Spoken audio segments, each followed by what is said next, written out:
The Defense Policy Panel of the House Armed Services Committee met today to review the current situation in Iraq and to assess U.S. and United Nations options in the region. Specifically, the panel looked at non-military ways in which to enforce the United Nations solution set forth after the Gulf War, especially those dealing with UN monitoring of Iraq's nuclear capability.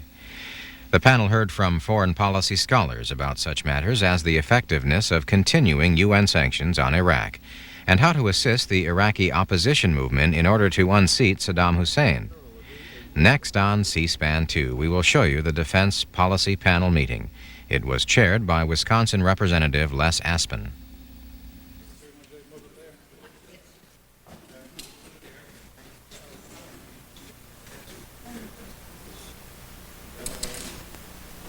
Where are you putting that? Sounds frivolous when you say niece. Does it sound a bit? Why should I think it's nice? What? Very hot, very steamy, historic highs, like that, but it was business. It wasn't fun, so it didn't matter.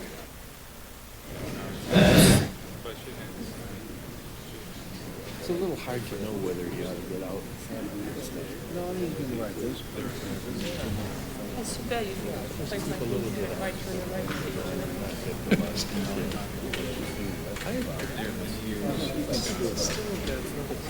Curious, stately, great stuff. The old none. Are you going to read the statement? No, sir. Meeting will come to order. Today we're going to have a hearing on the issue of Iraq, and we welcome the witnesses that have here before us. Saddam Hussein has belligerently resisted complying with the UN resolutions on Iraq's weapons of mass destruction and treatment of minority groups. His cheat and retreat strategy has been met with the threat and forget from President Bush. This threat and forget has done little to ensure that Iraq complies with the resolutions.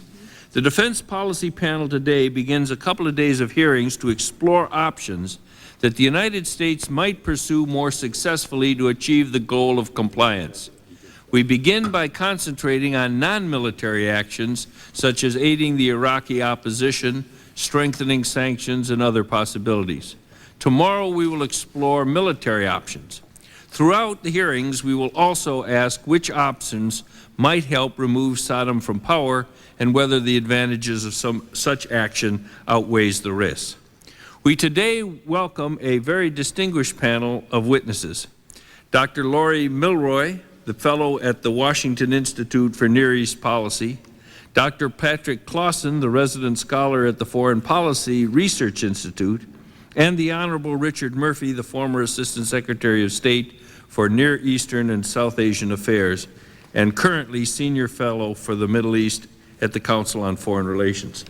Lady and gentlemen, we welcome you here this afternoon, and why don't we just have opening statements in the order in which I introduced the panel, and then we'd like to, at the end of all of the opening statements, ask some questions. So, Laurie, why don't you start? Okay. Thank you. I'd like to thank the committee and the chairman for the opportunity to speak here today, and I'll be submitting a written statement for the record. Saddam Hussein, as you know, is in flagrant violation of the key UN resolutions in Iraq. Chairman Aspin recently put out a statement to that effect, so I won't go into any detail about those violations. I'll remind you of the key resolutions: Resolution 687, the formal ceasefire to the war; Resolution 688, which demands that Iraq cease the repression of its population; and Resolution 706, which requires Iraq to sell oil under UN supervision. All of these resolutions were passed over a year ago. What are we to make of this situation? That we have to be more vigorous in forcing Saddam Hussein to comply with the resolutions? I don't think so. I don't think that Saddam Hussein can be made to comply with the UN resolutions. I think that the current situation indicates that the UN resolutions are impossible to enforce with Saddam Hussein in power. Therefore, I think it appropriate for the United States and the United Nations to declare simply that he is in hopeless violation of the resolutions and that they will be supporting the ouster of Saddam Hussein. To pretend that the UN resolutions are being enforced when that is not the case only weakens the UN and the new world order to which this country aspires. There's another reason why ousting Saddam and his regime should be the U.S. goal. As long as the U.S. is committed to the territorial integrity of Iraq, it is impossible to address the Kurdish problem with Saddam Hussein and his regime in power. If Saddam is allowed to reassert his authority over the north, he will renew the Kurdish genocide. The Kurds will resist by armed force the reassertion of Baghdad's authority in the north unless the government in Baghdad can provide assurances about how they will be treated, with guarantees for human rights. The current regime in Baghdad can never provide those assurances. Now, the administration has recently shifted its policy on Iraq by receiving a delegation from the opposition Iraqi National Congress. And that shift, in effect, entails a policy whose logical end is Saddam's overthrow. The Iraqi National Congress, the INC, proposes to establish an alternative Iraqi government in the north, in the Kurdish territories, to gain international support and eventually to extend the liberated part of Iraq southwards from the north. The possibility exists that given the administration's high-level contacts with the INC, which it promised would continue, Saddam Hussein may react to this new situation with a determined effort to retake the north before developments there become a real threat to him. The Kurds are only lightly armed.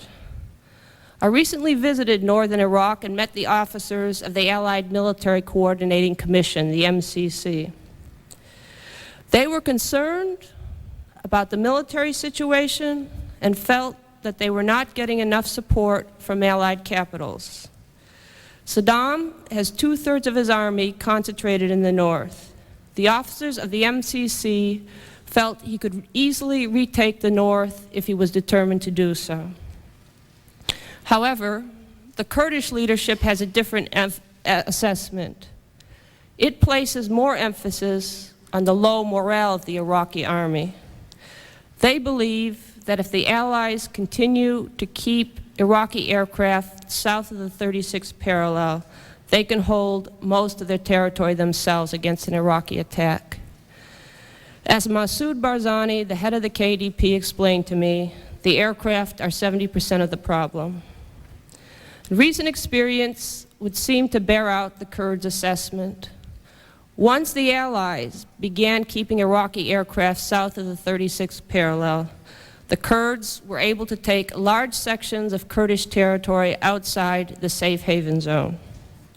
Still, the Kurds would feel more confident if they were better armed, and specifically, if they had anti-tank weapons and artillery to counter Baghdad's.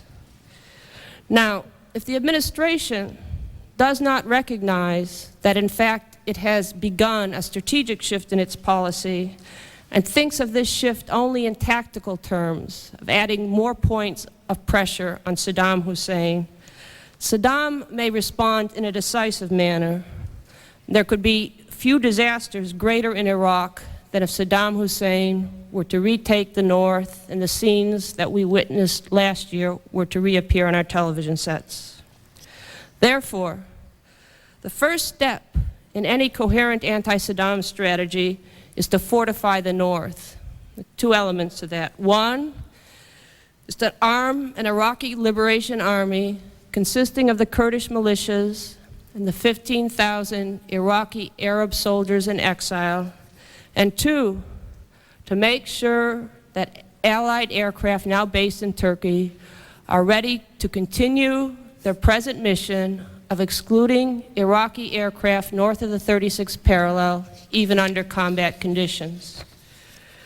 Turkish cooperation would be essential, and there are good reasons why such a policy should be attractive to Turkey, and I would be happy to address them during the question period. Aside from fortifying the north, other measures can be taken to isolate and weaken Saddam's regime. 1. Release some frozen Iraqi assets to the INC administration that will be set up in northern Iraq. The INC will seek to attract defectors from Saddam's regime. To do that, they have to provide food and shelter to the defectors. Also, bringing Iraqi Arab soldiers to the north will require the ability to provide those soldiers with food and shelter. 2. Ease the UN embargo on the north. The north suffers not only from the UN embargo, but from an Iraqi blockade. Commodities that should be available are not. For example, as the head of the MCC explained to me, the crop was half of what it should have been this year because peasants did not have access to seed, to fertilizer, or to pesticides. They used their old seed.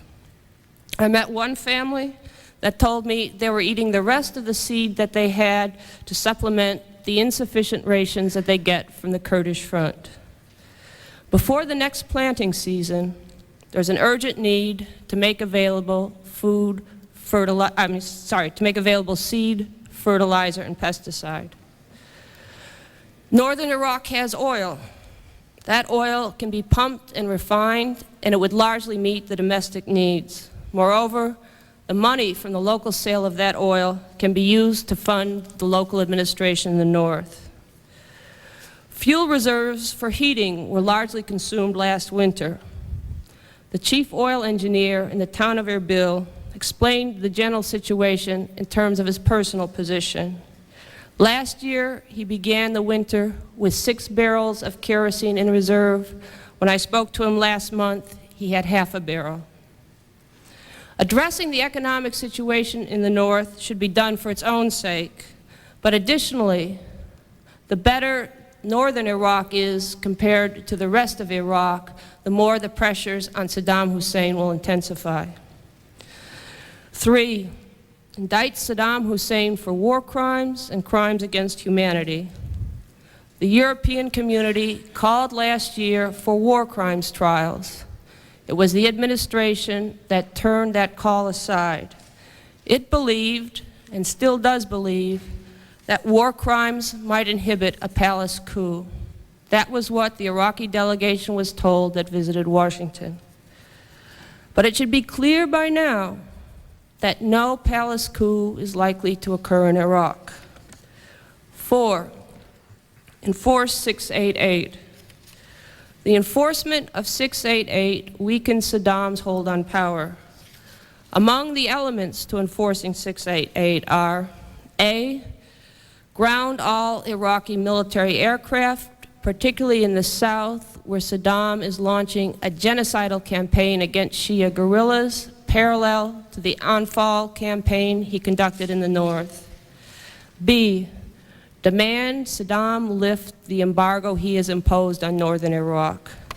C, prevent Iraqi forces from shelling Kurdish towns along the demarcation lines, as Baghdad does from time to time. D, demand Baghdad renew the memorandum of understanding that regulates relief work in Iraq. Or better yet, dictate to Baghdad a new agreement that is much tougher than the accommodating understanding that was originally reached. Specifically, 1, relief workers have to get visas from Baghdad. Baghdad has been withholding the visas, attriting the relief force. The UN should have the authority to send in anyone it designates whenever it chooses. 2, the UN exchanges all money it spends in Iraq at the official exchange rate. The official exchange rate is 60 times the Iraqi dinar's real market value. That makes UN operations in Iraq unnecessarily expensive and puts foreign exchange in Saddam's pocket. 3, the movement of UN personnel in Iraq is subject to the approval of Baghdad. They should be able to move freely. 4, the UN is generally too accommodating to Baghdad because it believes it needs Baghdad's approval to carry out urgent relief work in areas under Iraqi control in the south. For example, when I visited northern Iraq, relief workers there complained to me that the UN was asking them to provide details on the local staff that worked for them. Such inquiries could only be intended to intimidate and harass those working with the relief agencies, and the particular people that I talked with had refused to comply with the UN request. 5, if as part of the renewed drive to enforce the UN resolutions, Allied military action is contemplated, such action will be most effective if it is targeted against that which allows Saddam Hussein to stay in power. For example, to attack the helicopters which have suppressed the Iraqi population would be a legitimate target, which by destroying it, you would also at the same time weaken Saddam's rule.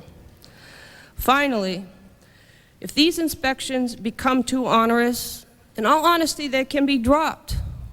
What are they accomplishing at this point? The real goal, after all, is to see an Iraqi government prepared to cooperate with the UN and the international community. Saddam Hussein is constitutionally incapable of that. Thank you. Mr. Clausen. I would like to thank the committee and the chairman for the opportunity to speak today, and I will be submitting a more formal statement. In my remarks, I would like to touch on 2 topics. First, how is Iraq evading the UN sanctions? And second, what are the options for increasing economic pressure on Saddam? Let me begin by assuring you that Iraq is indeed evading the UN sanctions on a large scale. As a result, the Iraqi economy is recovering from the devastation brought by the war. Times are tough in Baghdad, but there is no public health crisis. I want to emphasize this point because the war period formed in the public mind an image of Iraqi starvation and privation. In fact, the Iraqi economy has been able to recover much more rapidly than most experts forecast. Take the example of food supplies.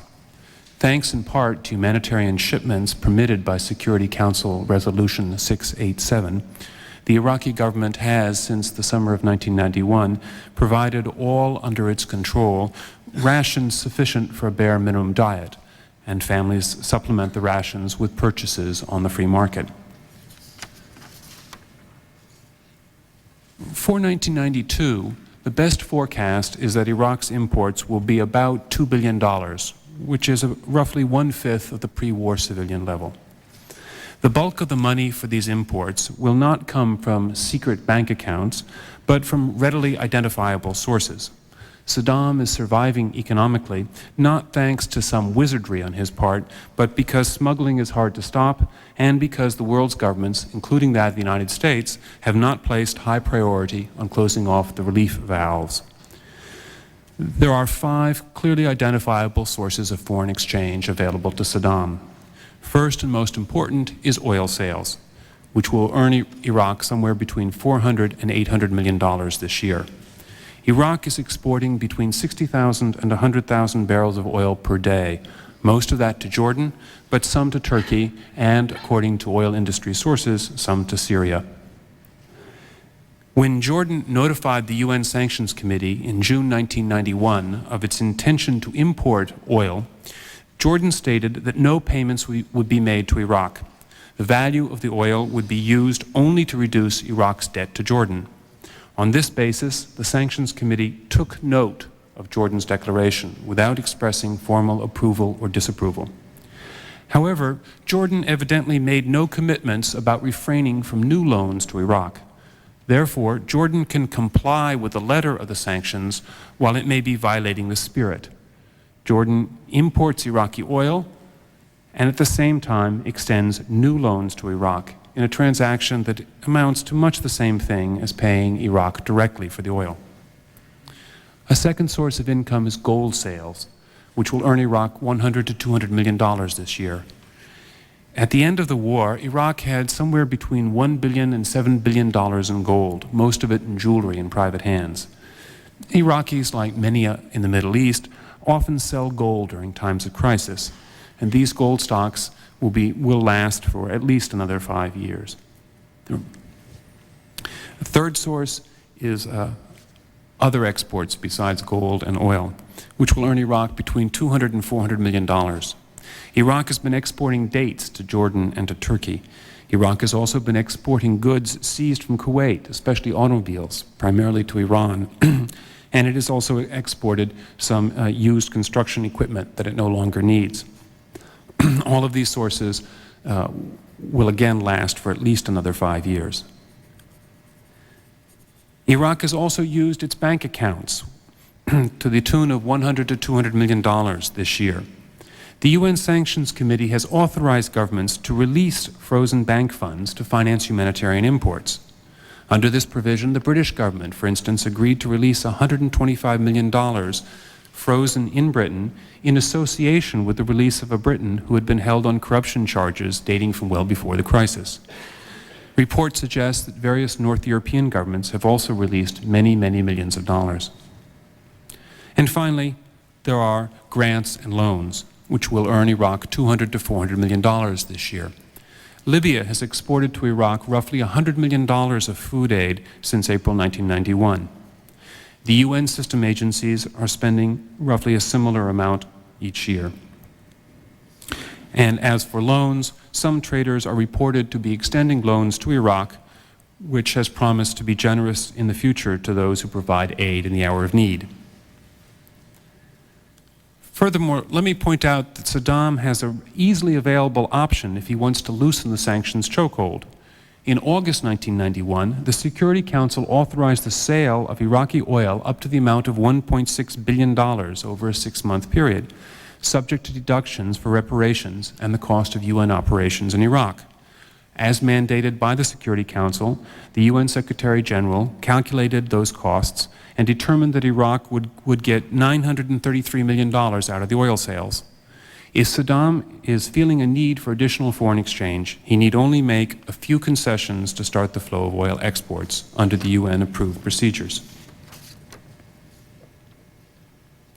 Let me turn to the question of how could economic pressure be made tougher and more sustained. However, first a word of caution. Economic sanctions may weaken Saddam and leave him preoccupied. They are not going to lead to Saddam's overthrow. It is hard to see any scenario in which economic sanctions directly lead soon to a coup. A coup would have to be organized by the Iraqi elite, but the current level of imports is sufficient to sustain the consumption of that elite at a comfortable level. Furthermore, Saddam can reasonably argue to his subordinates that his policies are working. The sanctions regime is eroding without Iraq bending its neck. To be sure, the sanctions may undermine the regime's economic control mechanisms and may contribute to popular dissatisfaction. These economic factors may weaken the regime, but it is quite unlikely that they would lead to Saddam's overthrow. Getting rid of Saddam is going to require a political opposition that can take advantage of the popular discontent caused by the economic pressure. With that note of caution, what can be done to increase the economic pressure? A major step would be to tighten the sanctions. Ideally, all the routes into Iraq should be controlled equally strictly. However, some of the borders are easier to control than others for strictly technical and geographic reasons. The easiest border to monitor is the Baghdad-Amman road, which runs through the middle of the desert where any traffic is obviously headed for Iraq. We have several options for monitoring the sanctions more closely, especially along that road. First, the Sanctions Committee could order a stop to the oil exports to Jordan.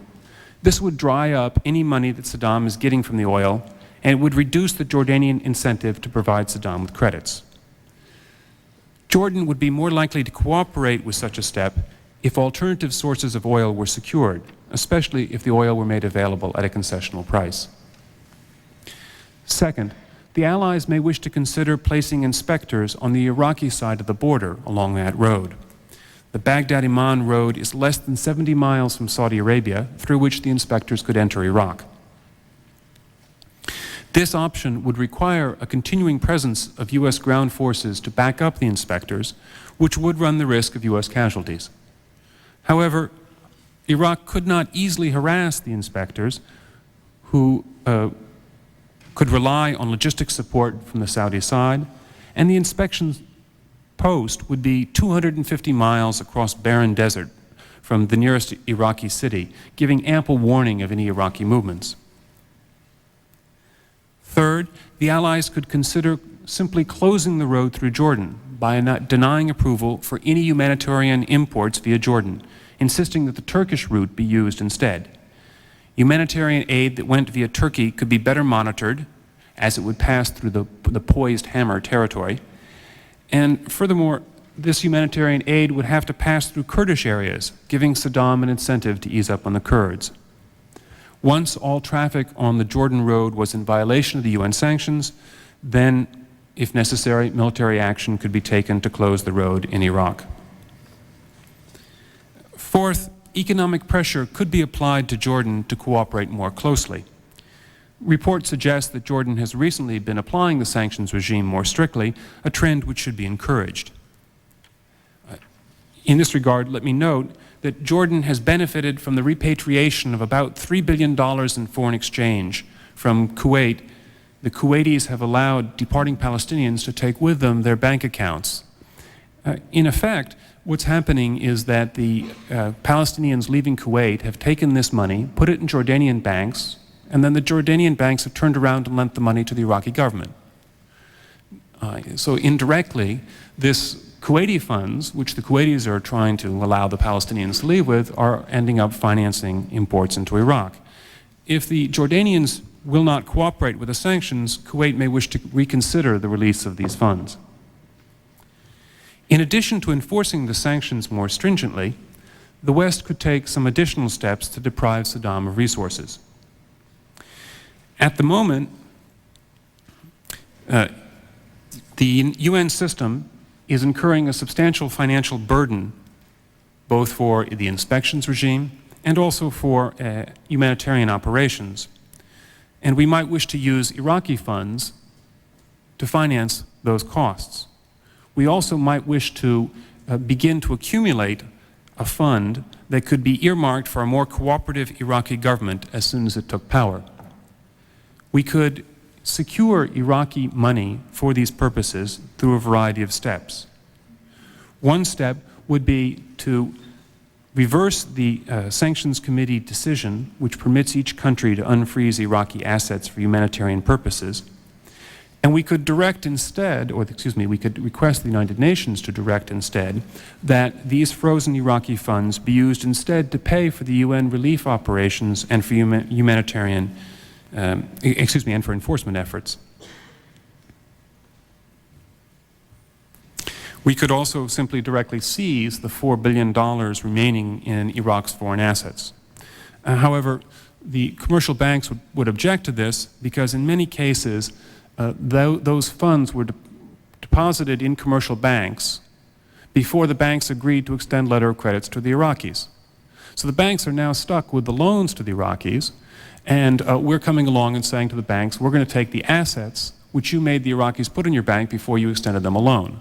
And the banks regard that as rather unfair because we're sticking them with the bad debt while taking away the assets which they insisted the Iraqis deposit before they extended the loan. A more far-reaching step that we could take to penalize Saddam Hussein would be to export Iraqi oil directly if Saddam refuses to cooperate with the UN scheme for exporting Iraqi oil. Ms. Milroy mentioned the Kurdish proposal. The Kurds would like UN permission to export Iraq's oil. We could agree to that, or we could also begin exporting oil from the oil field which lies overlapping the border between Iraq and Kuwait. That Rumaila oil field has the potential to produce oil worth nearly $10 billion a year. So we could just export a small amount of oil from that, and we would have ample amounts to pay for the UN relief operations. In conclusion, the most dangerous aspect of the situation in Iraq today is that Saddam evidently thinks that time is on his side. The sanctions are eroding, the Allies engage in threat and forget, and Arab and Third World opinion is losing interest in the UN inspections regime. Saddam can reasonably argue to his people that his post-war policies have stabilized the economic situation while preserving Iraqi pride in resisting foreign pressure. Furthermore, he can point to the erosion of the sanctions as evidence that persistence in an obdurate stance has paid off, and that there is no reason to change the Iraqi policy. Under present trends, Iraq's economic situation will steadily improve without Saddam having to bend his neck. The exact steps taken to pressure Saddam, be they economic, political, or military, are less important than the demonstration of a clear determination to stay the course. If the UN resolutions are to be enforced successfully, then the West must be more patient than Saddam. Thank you. Thank you. Mr. Murphy. Thank you, Mr. Chairman. Your hearings are timely in the light of the continued flaunting by Saddam Hussein of the UN authority. In opening, I think it's appropriate just to remind ourselves that there have been a number of misjudgments made by Middle Eastern specialists, including myself, in predicting Iraqi developments over the last several years, so I approach today's hearing with a certain humility. I agree with much of what has been said in specific terms by Ms. Milroy and Mr. Clausen. I will be touching on some of the costs and the trade-offs in their proposals.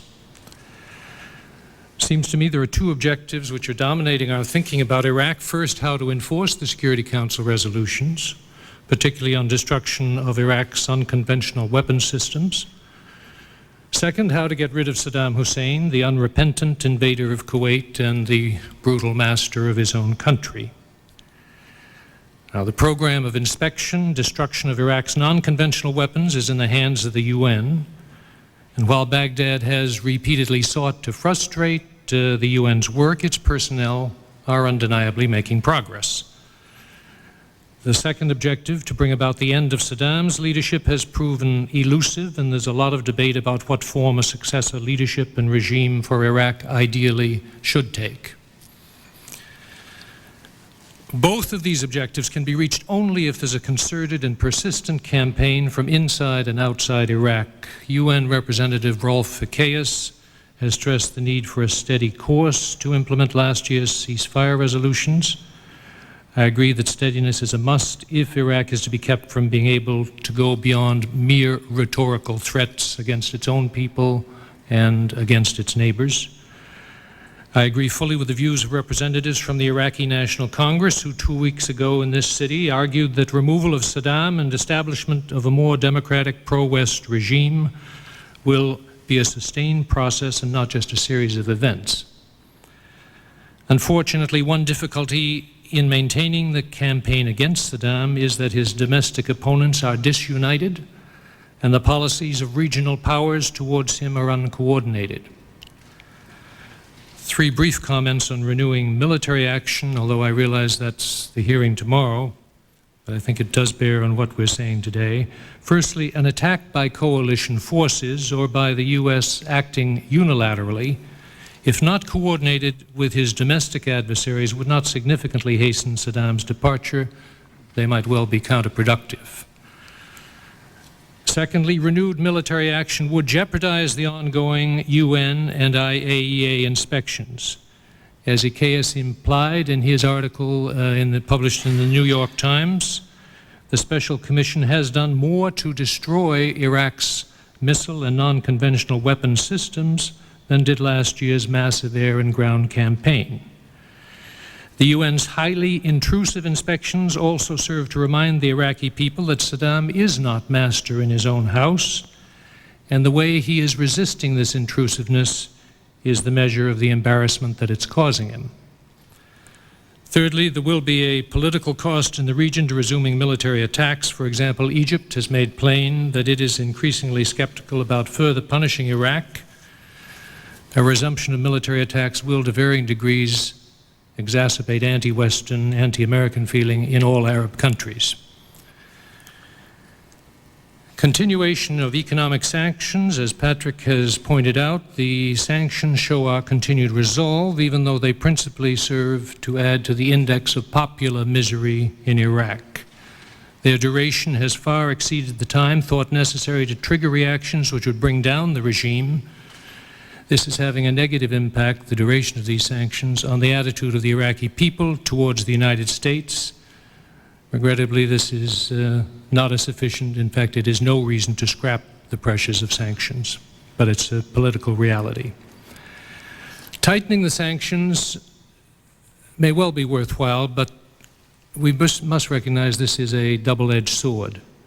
Iraqis take pride in having survived many deprivations over the generations, and there's a point when the sole leader who has succeeded in facing down the world, as he likes to call himself, will be able to exploit Iraqi national pride and personal toughness to his advantage.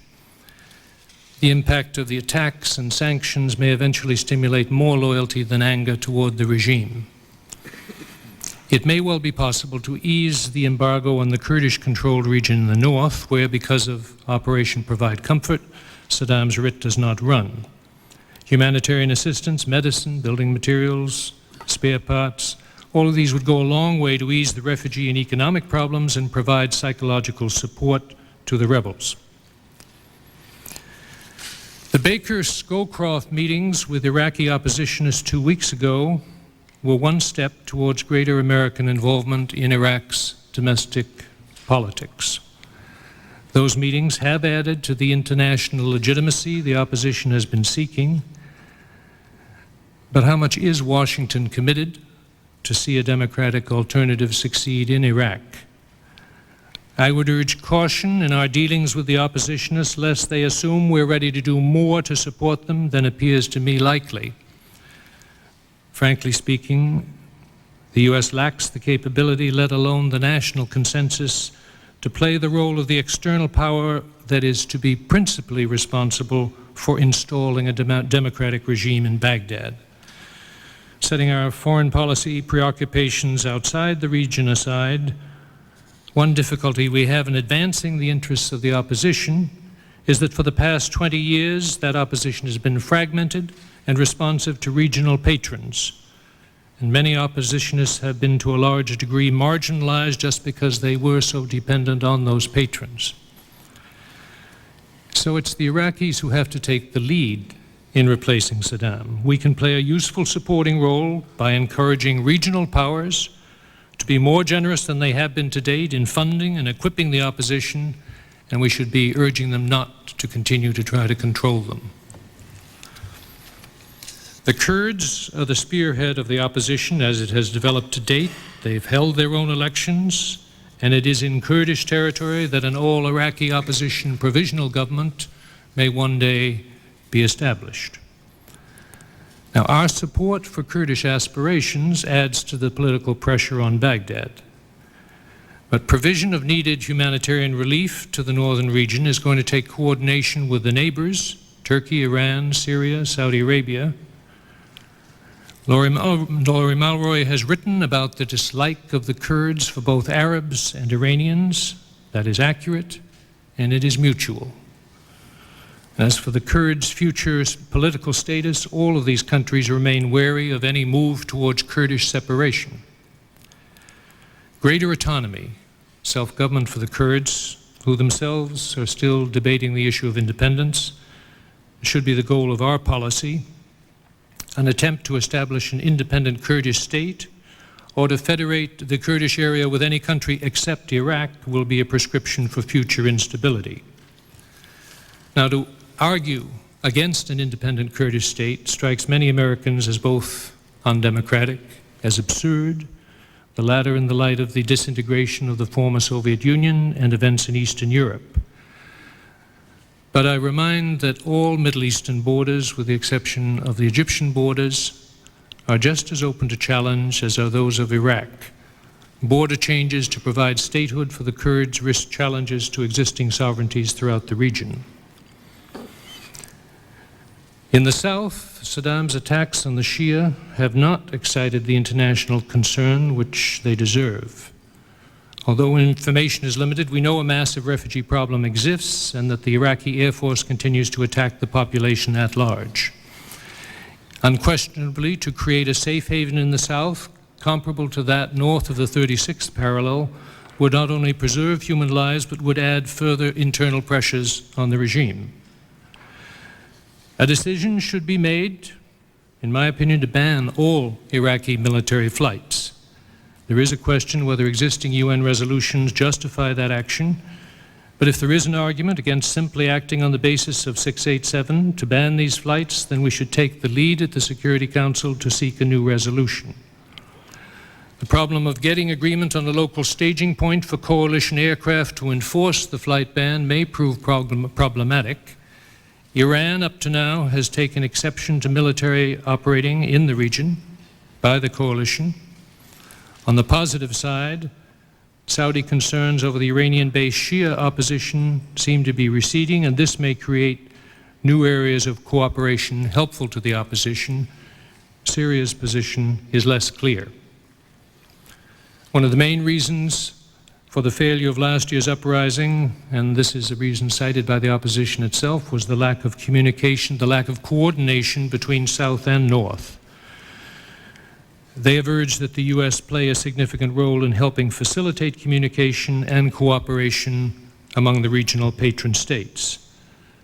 There are indications that the opposition groups, those which are supported by Iran and Saudi Arabia, and they boycotted the meeting of the National Congress in Vienna last month, may now be willing to cooperate and to establish a base in northern Iraq. This should be encouraged, although the still existing ill will felt by Tehran towards Washington suggests we may not be the right party to do the encouraging. On the question of releasing the frozen assets, I would hope that some could be transferred to the opposition and used for humanitarian aid to both South and North. It won't be easily done because our allies do oppose the release of those funds to any but the recognized government. They argue such transactions would compromise the international banking system. We should examine as an alternative the opposition's idea to allow them to borrow against these frozen assets. Recognition of a provisional government made up of all opposition elements would confer additional legitimacy and help in the transition after Saddam's departure, and could help to bring it about. A consultative assembly, the term used by the Iraqi National Congress, comprised of opposition leaders, could be established in the north. As far as the war crimes trial issue is concerned, there is constantly new evidence coming to light documenting the brutal nature of the regime. Why don't we use Iraq as a case study to stimulate thinking about creating a tribunal to try international criminals? Our effort to this end could further delegitimize the government, no matter what we can get agreement upon within the United Nations framework. It would underscore an emerging global commitment to keeping pressures on Iraq at least until his removal from office. This display of international resolve could help break the barrier, the fear of retribution by Saddam among the Iraqi people, particularly in his military. There is a downside, the possibility it would harden the regime's attitude against further UN disarmament efforts in Iraq. So to support Kurdish aspirations to provide safe haven in the south, to arrange for the release of frozen assets to opposition hands, these are all options that will add pressures on the Baghdad regime. For that reason alone, they're worth pursuing, but each also risks increasing the prospect of a breakup of Iraq. I believe the balkanization of that country not to be in our best interests, basically because of its unpredictable but likely spreading results region-wide. I take summary note of the concerns of some of Iraq's neighbors. Turkey.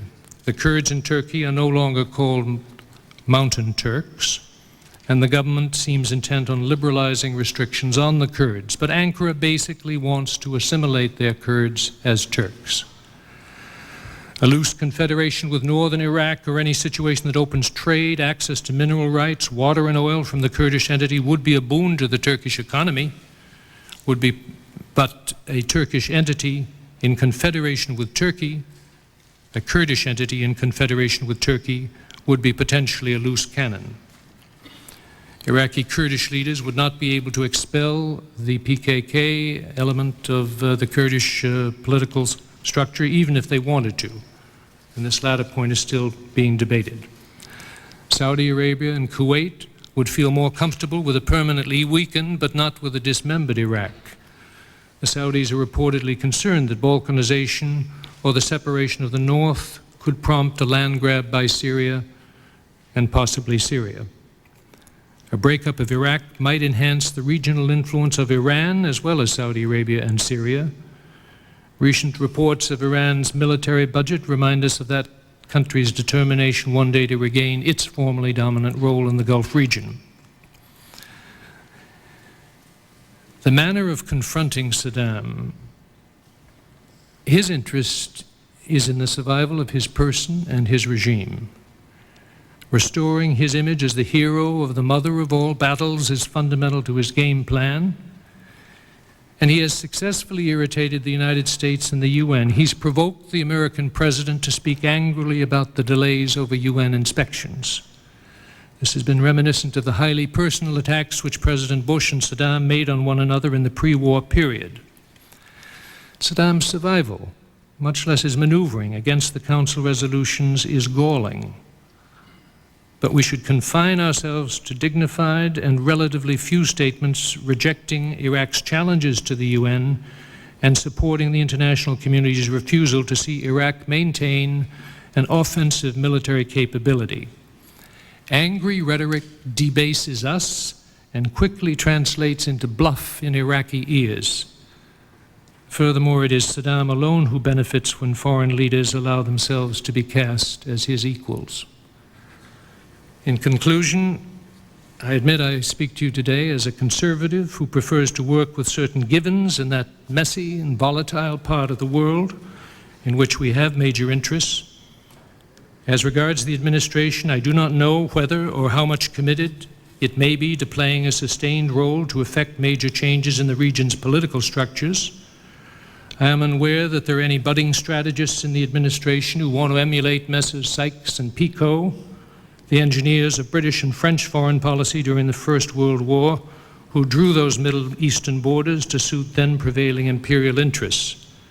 The administration may believe that once Saddam is out of power, there will be no successor with the personal power base to play so malevolent role in the region. If so, its ambition may be no more than to see Saddam disappear.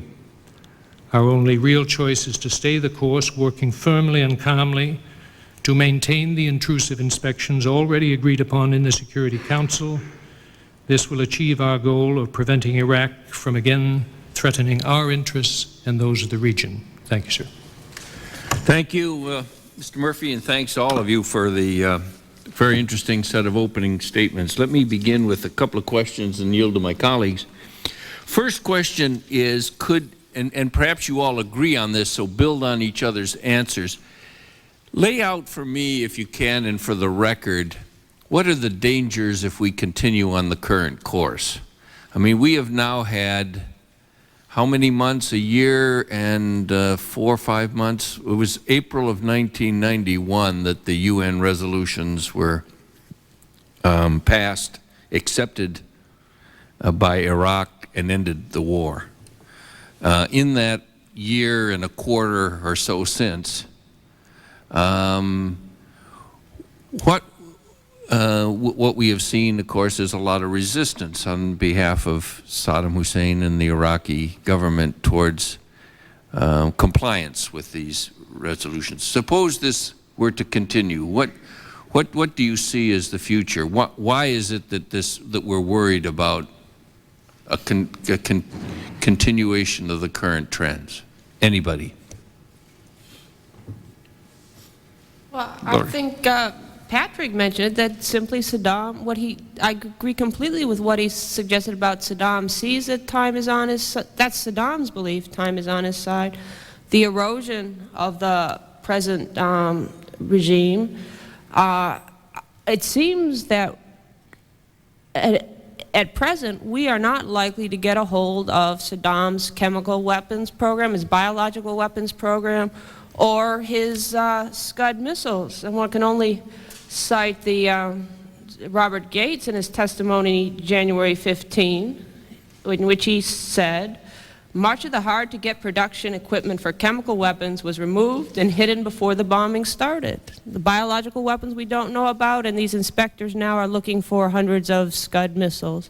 Furthermore, the way the latest crisis regarding the UN inspections has evolved, it is very difficult to be certain that the UN has maintained its right to appoint as head and deputy head of the inspection teams whoever it chooses, and furthermore, to go wherever it chooses, because the head of this team, which was supposed to show that the fiasco of the agricultural ministry set no precedents, is a Russian, and they refuse to say publicly where it is they have been to. So we do not, in fact, know whether they are avoiding a crisis with Baghdad by self-censorship.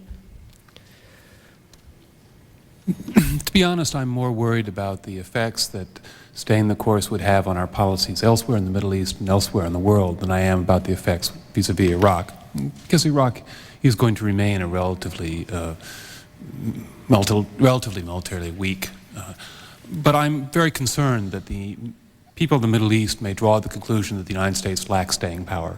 That this was a powerful impression that Middle Easterners held about the United States after the early 1980s events in Lebanon, and that some people in the Middle East, particularly the Iranian leadership, are vigorously arguing that the events post-war demonstrate that if you can take what the United States dishes out when the United States gets mad at you, then eventually the U.S. will forget and leave, and then you can go back to doing what you want to do. And so I'm concerned that others in the Middle East, and indeed other parts of the world, such as the former Soviet Union, may draw the conclusion that in a confrontation with the United States, if you can get over the immediate crisis, which may be pretty terrible, that eventually you can prevail because the United States will forget and leave the area. I don't think there is a danger of continuing on the current course. I don't see we're going to sail away from Iraq, abandon what we've demanded through the UN. Ms. Mulroy is saying that the UN may have compromised itself in its dealings, negotiations to get the inspectors operating again in Baghdad. I don't know that. Ikeas, I think, has said something to the contrary. He has his manner of dealing with the Iraqis. If he is able to get the results, I think his manner is less important than the results. Now, if he's not getting the results, that will soon enough be clear. He may prefer to speak quietly through the Security Council to the individual governments involved, rather than a daily denunciation of the Iraqi regime or a daily accounting of the Iraqi regime. I think it's a little early to say that the system has been compromised. The UN is in there, and I think it behooves us to give the UN full support for just the reason that Mr. Clausen talks about, that we are no longer interested in seeing the will of the world carried out.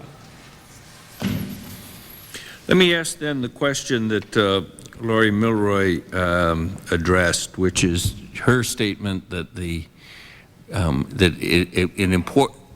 I think what you were saying was an essential part of this. If we're setting about to correct this situation, an essential part of it is the removal of Saddam Hussein from office. Would like to ask both Patrick Clausen and Richard Murphy about that, and I'd like to ask all of you, are you all under the impression that, first of all, that Saddam Hussein is in a stronger position now, and is he correct in assuming, if he is assuming that time is on his side? I mean, in other words, is he getting stronger under the current circumstances? So I guess my first question is his position right now. Is he stronger now than when the war ended? And is that part of the picture that we're dealing with? And secondly, how, if we want to enforce the UN resolutions, is it going to be necessary to get rid of Saddam Hussein in order to have full compliance with 687, 688, and all the other resolutions? Who wants to start? Anybody? Go ahead. I'm not sure that Saddam is stronger than he was at the end of the war. I think he can make a reasonable case that he is, and he certainly is vigorously making that argument. The picture is quite mixed. Clearly, he commands less popular support than he did at the end of the Gulf War. I think that Saddam was genuinely relatively popular in Iraq in the period after August 1990. At least initially, there was an enthusiasm about having access to all of Kuwait's oil wealth. It made the action potentially rather popular among Iraqis until they saw just how vigorously the world was going to react. So I think Saddam is weaker in the sense that he has less popular support and that he has to rely more upon fear. On the other hand, he can make a plausible argument that his position has improved at least since April 1991, which was in many ways the nadir of his power. I must say that while I would argue vigorously that Saddam has to go for there to be any credible enforcement of Resolution 687, I just don't think that we can anticipate 687 will ever be enforced on a systematic and continuing basis while he's in power. What worries me the most is that Saddam's relatives decide to dump Saddam and bring in a clone who's in many ways worse. Some of his relatives are more thuggish, more cruel, more nasty than he himself. So I would not want to personalize this against Saddam, not because I think we can live with Saddam, but because I'm worried that we may find that one of his relatives bumps him off and takes power themselves. I think we've got to say that we want some kind of a change in system in Iraq, not that we want to bring parliamentary democracy to Iraq, but we have to see some degree of popular participation, some opening of the system. I'll be happy to go back to the situation one had in the late 1960s as an authoritarian government, but with some semblance of popular consultation and at least not as openly flaunting public opinion as this current regime is prepared to do. He certainly showed that he had more resilience than many of us assumed when the war ended. He didn't die in the bunker as he was supposed to. Or he didn't fade away after 6 months, which the war plus sanctions was supposed to accomplish. But I think in terms of a clone succeeding, I mean, how important it is that Saddam disappear? I think it's very important that he go, but I don't know that we can bring it about. However, I do believe that the day he's gone, there will be no one of his capabilities in power.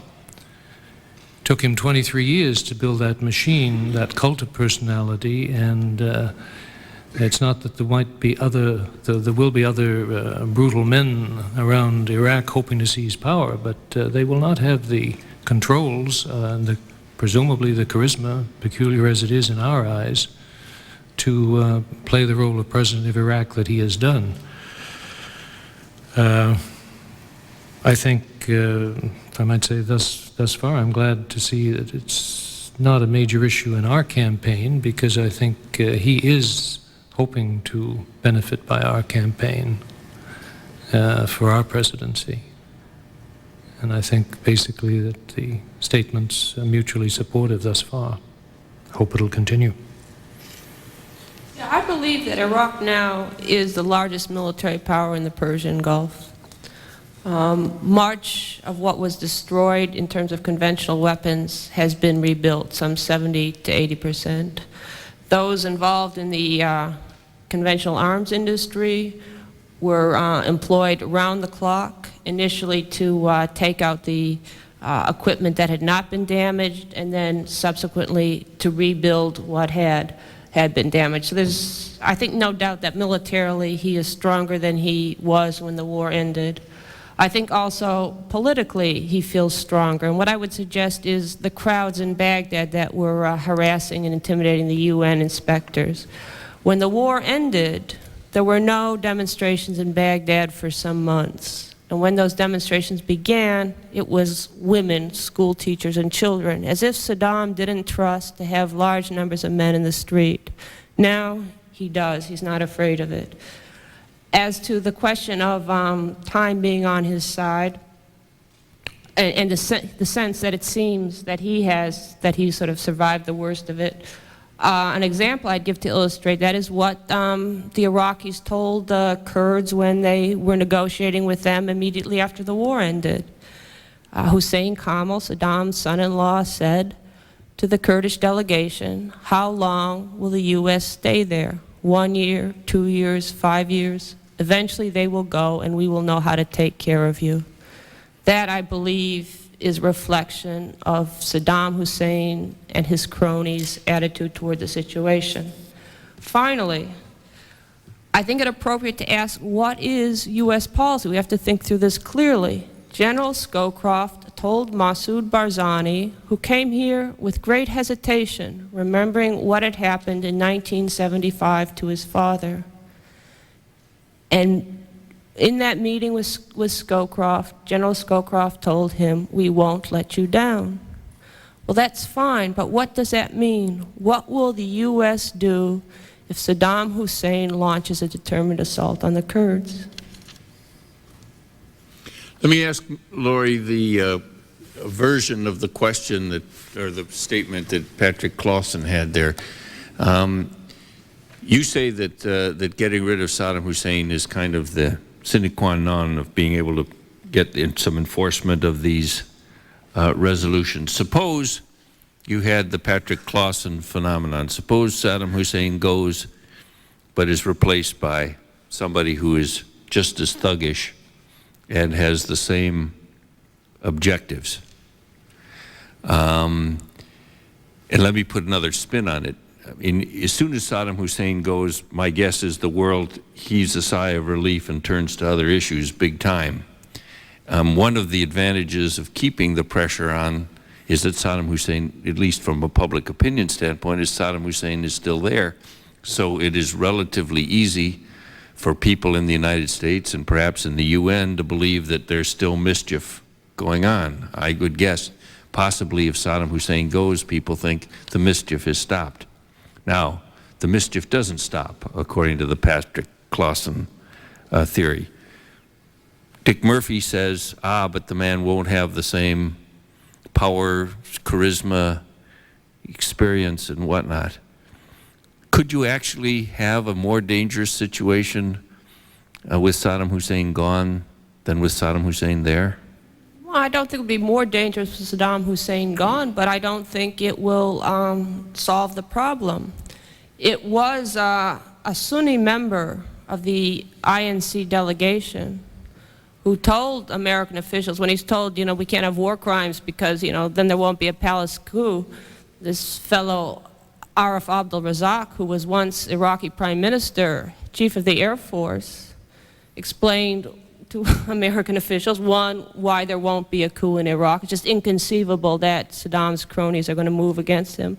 And two, even if there were, it wouldn't solve Iraq's problems, which I believe absolutely correct. And one example I gave in my testimony of that is the Kurds will resist by the arms they have the restoration of Baghdad's authority in the north unless it is accompanied by guarantees of human rights for them. And none of Saddam's cronies can possibly provide those guarantees. So you'll have the sort of same Kurdish problem existing even if one thug outs the other and gets rid of Saddam. Now, one option is to turn to Turkey and say, okay, if you would like northern Iraq, fine, take it, because, Baghdad's sovereignty over there means genocide, and we don't accept genocide as an implied part of our policy. However, that runs up against the U.S. commitment to Iraq's territorial integrity. So that brings me back to where I began. If the U.S. intends to maintain its commitment to Iraq's territorial integrity, the only way the problems of Iraq can be resolved is by the ouster of this entire regime. Any other comments on it? Let me ask then the question, there was reports, this is the last question, let me yield to my colleagues here, but in the Saddam Hussein vein, and I want to get in a minute to the question of the breakup of the country, but from Saddam Hussein, there was a report that we thought that there was an attempt on Saddam Hussein, and some kind of a coup attempt the last couple of months ago or something. Did any of you know anything about it? What do we know about this reported attempt on Saddam Hussein? I think we know that there are going to be repeated attempts to get rid of Saddam Hussein. That's happened over the years, will continue to happen. That the general method of changing government in Iraq is by coup. It would not be surprising if there were people who wanted to become president of Iraq who were attempting this. We also know that Saddam is a master at putting down such coups. Sometimes he puts them down before the people even thought of doing them. And of course, a policy of killing those who are planning to eliminate you before they realize they want to eliminate you is remarkably self-fulfilling. Saddam is a master at that. This is a man who every time he makes a bold move, his first impulse is to think, okay, who would have opposed that move, and let me now eliminate them. I have no particular information about this episode, but I think we should anticipate that there will be repeated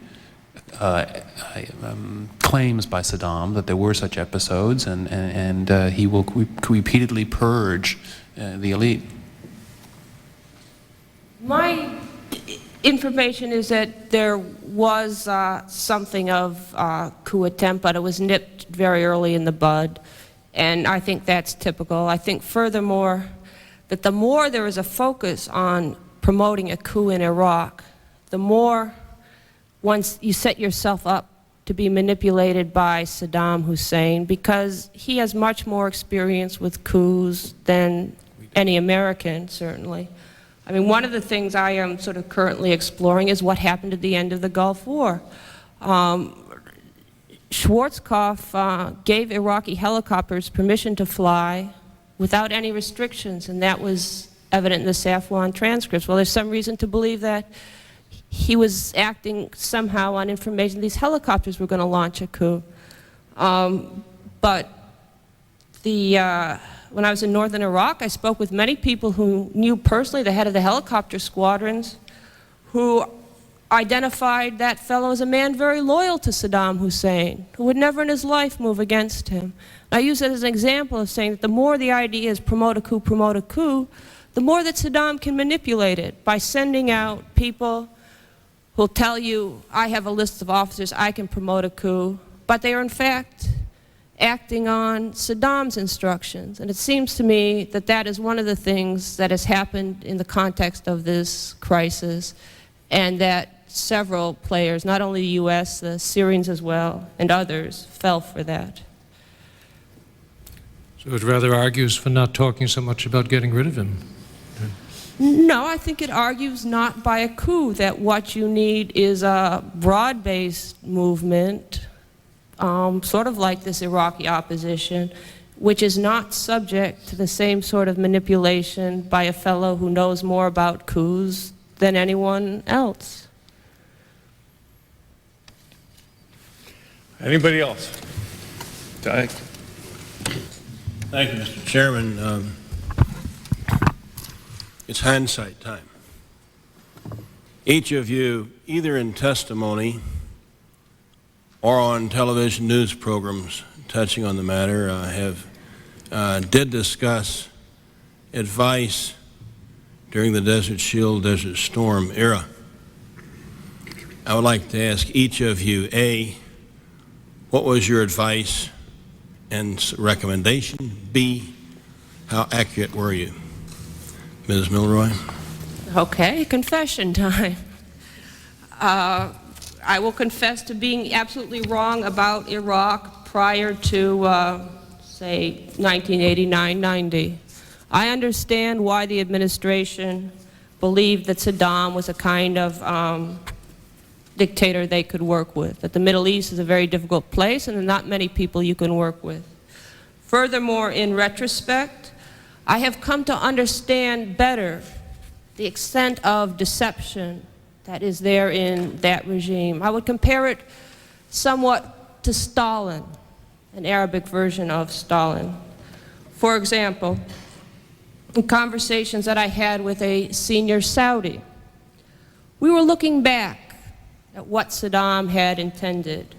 Now, I suggested that in 1980, when Iraq invaded Iran, Saddam had in mind as a maximum goal to control the oil of the Persian Gulf. Because if he had defeated Iran, the Shah had just fell, if he had defeated Iran, who could have protected the states of Kuwait and Saudi Arabia?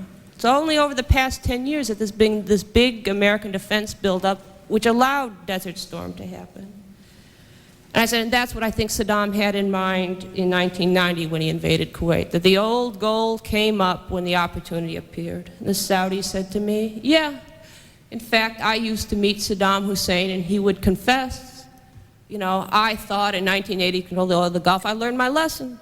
Well, no, I mean, it's just a kind of manipulation of individuals. And he manipulated many people, the administration, myself as well. However, in the spring of 1990, I began to feel that something was very wrong because it was apparent to me that Saddam was picking a fight unnecessarily with the United States. And when the invasion of Kuwait came, I think that the administration, by its misreading of what had gone on previously, of the sense that it had to reassure Saddam prior to the invasion of Kuwait, it had no hostile intentions, failed to do anything that might have deterred Saddam, and I'm not sure that would have been possible, because I think it was bent on it. I supported the war, and I supported the administration up until the end of the war. I believed that Saddam would fall as a result of the war. I still think, had Schwarzkopf stuck to what seems to have been the original policy to ground all Iraqi aircraft, Saddam might have fallen because the population revolted against Saddam. Furthermore, the helicopters played a very important role in suppressing the revolts, particularly in northern Iraq. The helicopters were able to target fleeing civilians individually in a way, say, that artillery could not. And when the uprisings broke out, I went on the public record saying that the United States should support those uprisings. I believe had the United States supported those uprisings, even in the most minimal way, we would not have Saddam Hussein here today. And there were many options. One was to shoot at a few helicopters, which would have had a chilling effect on all helicopters. Another way was to demand that Saddam Hussein's army stay in place. However, the administration made another decision, which was to stay out of what it called Iraq's internal affairs. Furthermore, the 26th of March, after a month of this, it made what it became obviously a big mistake in clarifying an ambiguity that had developed about helicopters by announcing they would not shoot down helicopters. I believe the reason for that was in order to precipitate a coup that everyone expected and thought would happen. However, that announcement on the 26th of March 1991 by the White House press secretary that the United States would not shoot down helicopters, in effect, a green light to Saddam Hussein to repress the revolts, precipitated the Kurdish exodus. The president tried to close his eyes to that, went to Florida for a fishing vacation, but it just, because of the media and attention given to it, became too much, and we ended up with the Safe Havens program. Since that time, I have taken the position that Saddam Hussein must go and that a coup is not very likely to happen. Mr. Clausen.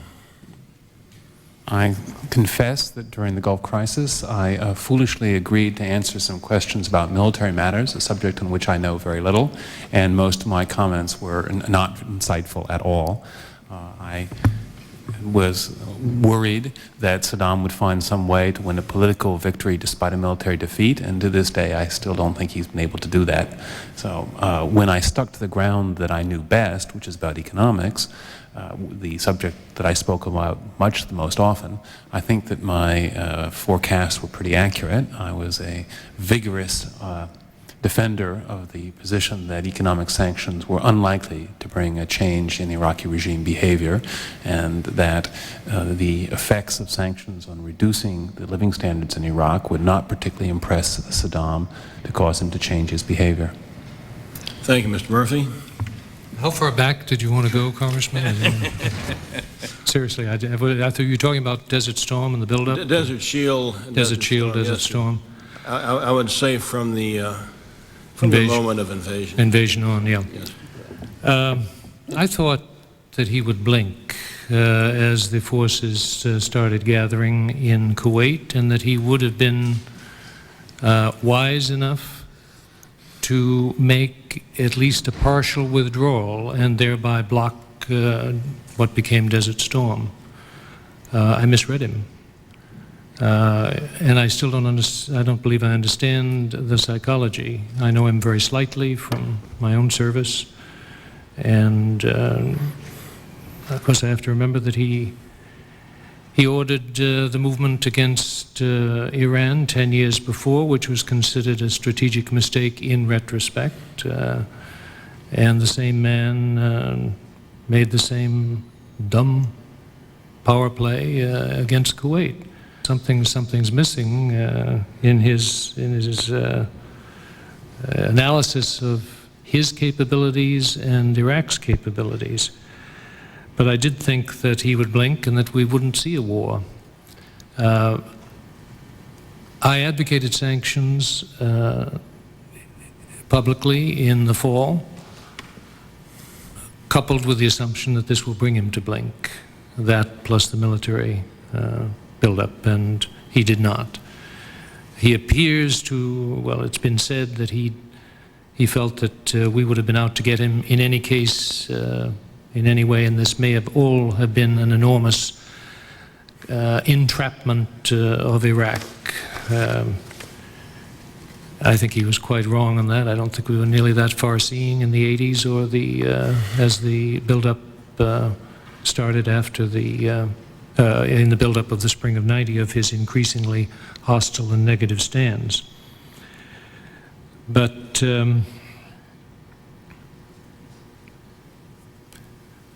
since he did not die in the bunker, he has shown, I think, predictable interest in day-to-day survival and telling his own people that he in effect won. And he is managing to succeed by getting rises out of us, not in defense of the UN intrusiveness, but of expressions of anger and "we'll show you" and all. And I think we have to be very careful not to let him jerk us around or the UN around. Well, that's what concerns me a great deal, Mr. Murphy. A little reading of history shows that this is somewhat deja vu with the League of Nations back in 1935, and if the United Nations can't enforce its resolutions against someone like Saddam Hussein, which relatively speaking is not a major figure on the world scene insofar as past tyrants are concerned, what happens when another Adolf Hitler comes along? Mr. Clausen mentioned that economic sanctions will not overthrow Saddam Hussein, and Ms. Milroy says that the resolutions are impossible to enforce with Saddam Hussein in force, and we find ourselves... well, that's where I disagree. I would take issue with Ms. Milroy on that. Well, yeah.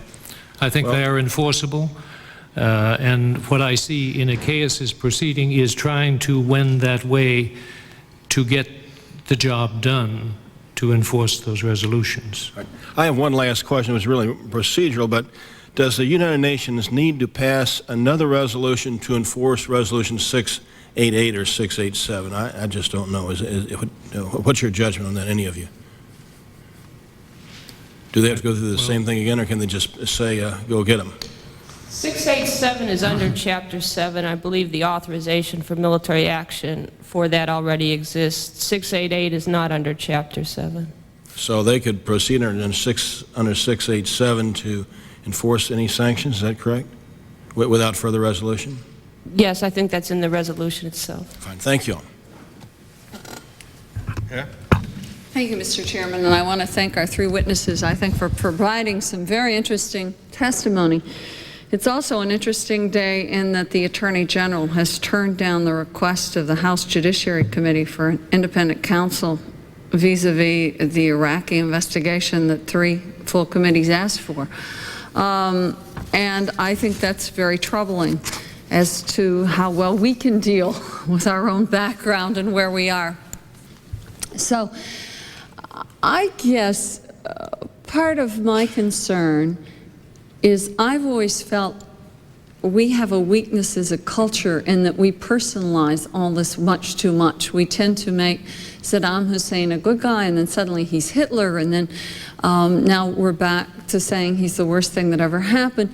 And often we don't look forward to see what might replace him, or the fact that our so personalizing him might be one of the things that helps make him so popular.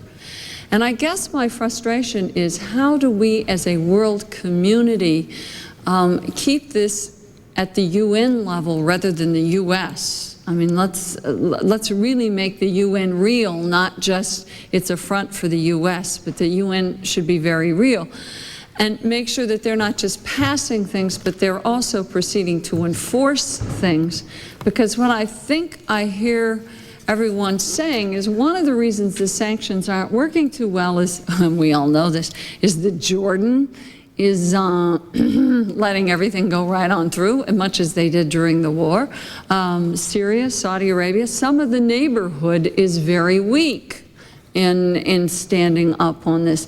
Do we have any way we can get the neighborhood to be much stronger? Because America can't just do this all by itself all the time under UN cover, saying, well, they vote for it and we run out and we're the policemen. And I would think that there would be direct interests of other countries in the region to make sure that we don't burn out in our frustration that the sanctions are there, but people who voted for them won't help enforce them or whatever. Are there ways to do that, or are we just kidding ourselves? Will the UN never work except to just vote for things, and then the question becomes, will we enforce it or will we just leave it there? Is there a way to depersonalize it and make it more the UN versus a country that is not doing what it agreed to do and what it signed up to do? Perhaps if I can speak up for some of our the allies and some of the other countries in the region, I think that they have made quite a bit of effort to enforce the sanctions, including Jordan for that matter. Enforcing the sanctions is no easy task. After all, we know from our own experience the border between the United States and Mexico, despite our greatest efforts, still sees a fair amount of contraband, including deadly drugs, flowing across it. So it's hard to seal these borders, and in spite of considerable efforts by some of the governments.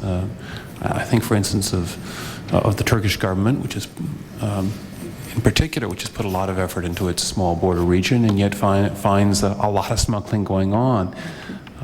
So the problem is not only lack of cooperation from other governments, it's the inherent difficulty of enforcing sanctions make them, we have to recognize, make them a problematic tool in many circumstances.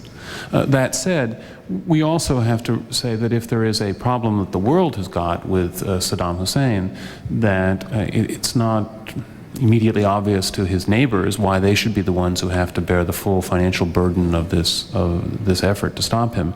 And in particular, to the extent to which Saddam Hussein's a problem because he threatens the world's oil supplies, then it would seem that the world's oil consumers should bear part of the burden. All of that said, I fully endorse your sentiment that we should find some mechanisms to get the United Nations more actively involved in this process and not rely and entirely upon or so heavily upon the United States' forces. You're up against, well, you're onto something, but you're up against two things. One, the way the Iraqi leader personalized everything himself. Not a sparrow falls in Iraq in peace or war that hasn't been overseen by the president of Iraq. He is the greatest farmer, thinker, warrior, etc. He's everything. And this cult of personality exceeds anything that we saw in Moscow or elsewhere in the world over the years.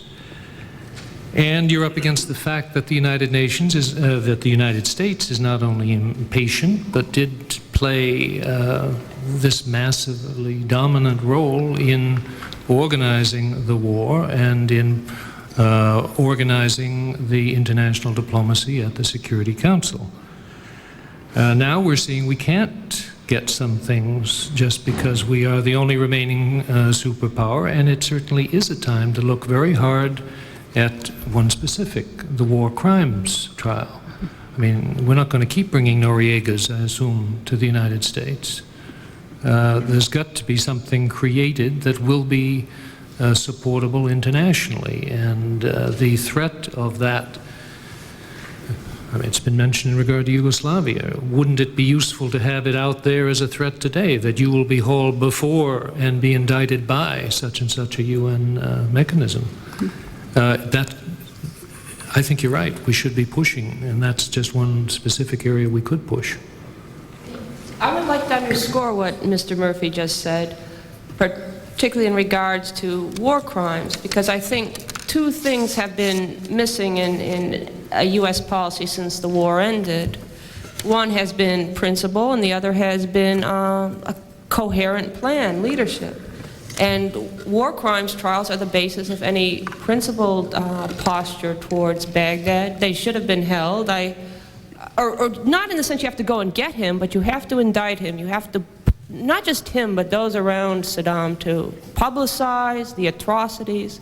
So you don't have Arab public opinion asking why is Iraq singled out. Iraq is singled out because of the remarkable, astonishing atrocities of the regime. Not to do so sets bad precedents. In fact, when the United States, after the war's end, gave the green light to Saddam Hussein to suppress the Shia and Kurdish revolts, it in fact gave a green light to fierce sectarian warfare in Iraq.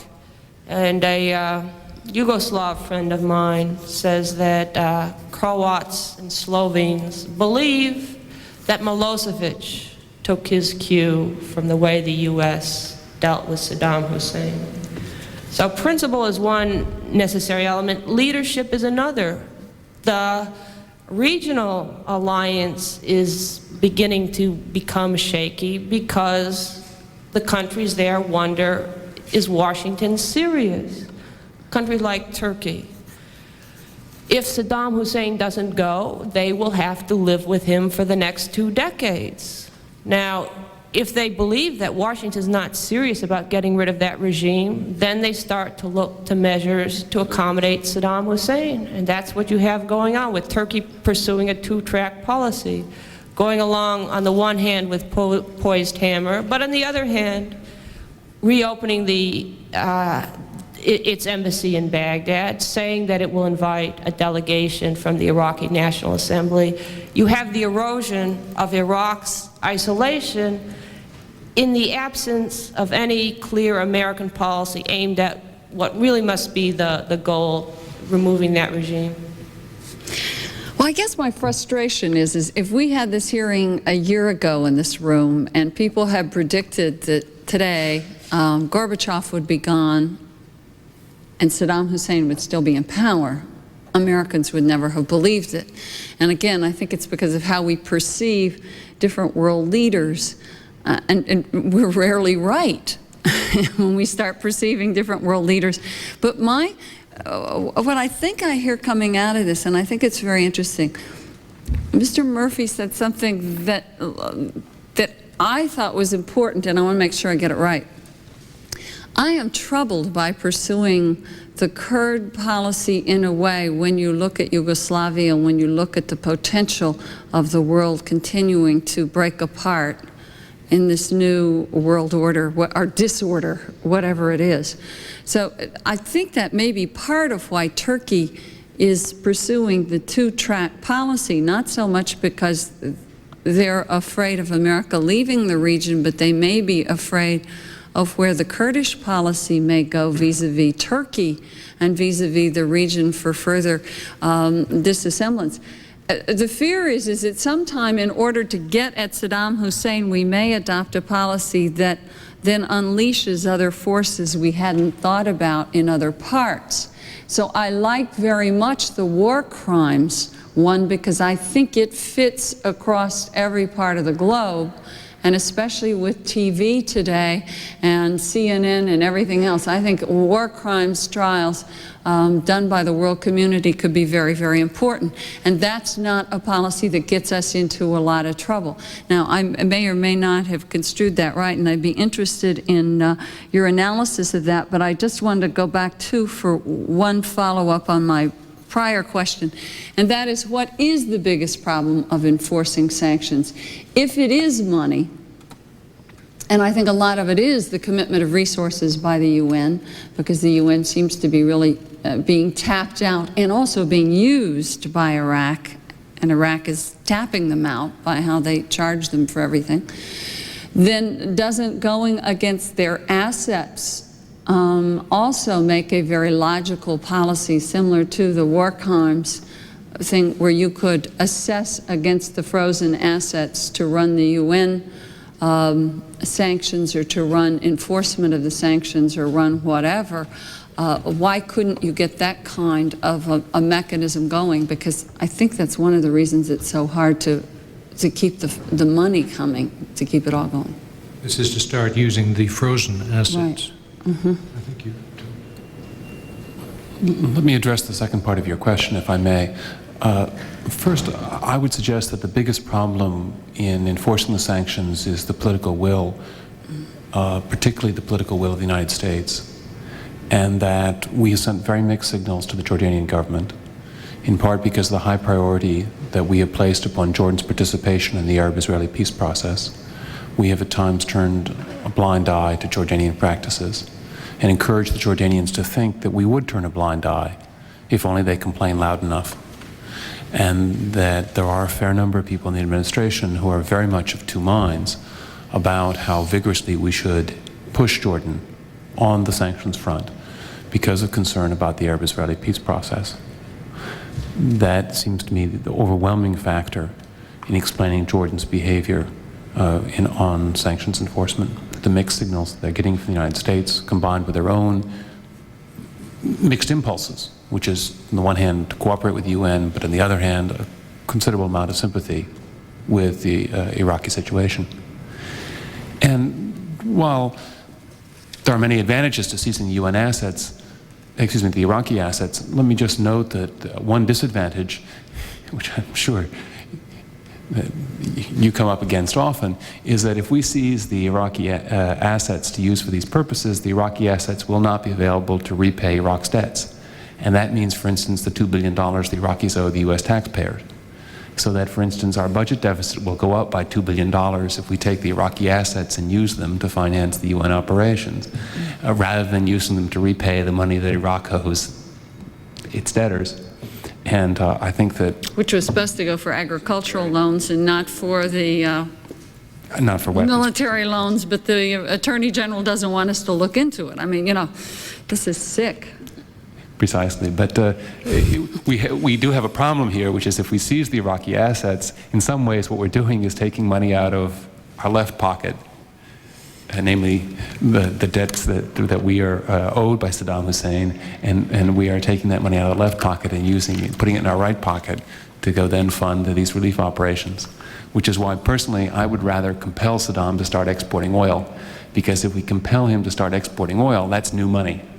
That's new, fresh money that he's bringing to the table. And I think one of the reasons he doesn't want to agree to the UN conditions for exporting oil is he doesn't like the fact that the UN will take much of that money, 40% of that money, and use it to pay for the UN operations, to pay reparations, to pay the money that, for instance, the Iraqis owe thousands and thousands of Indian and Bangladeshi workers who are, in many cases, had to leave Iraq without any pay for their last year of work. And I'd like to see those people get their money back. So for that reason, I would like us to compel Saddam to start exporting oil. He's dragging his feet on this. I think we should put his feet to the fire about it. To do that, you mean just us run the Ramallah oil field, for example, and sell the oil? Is that what you're saying?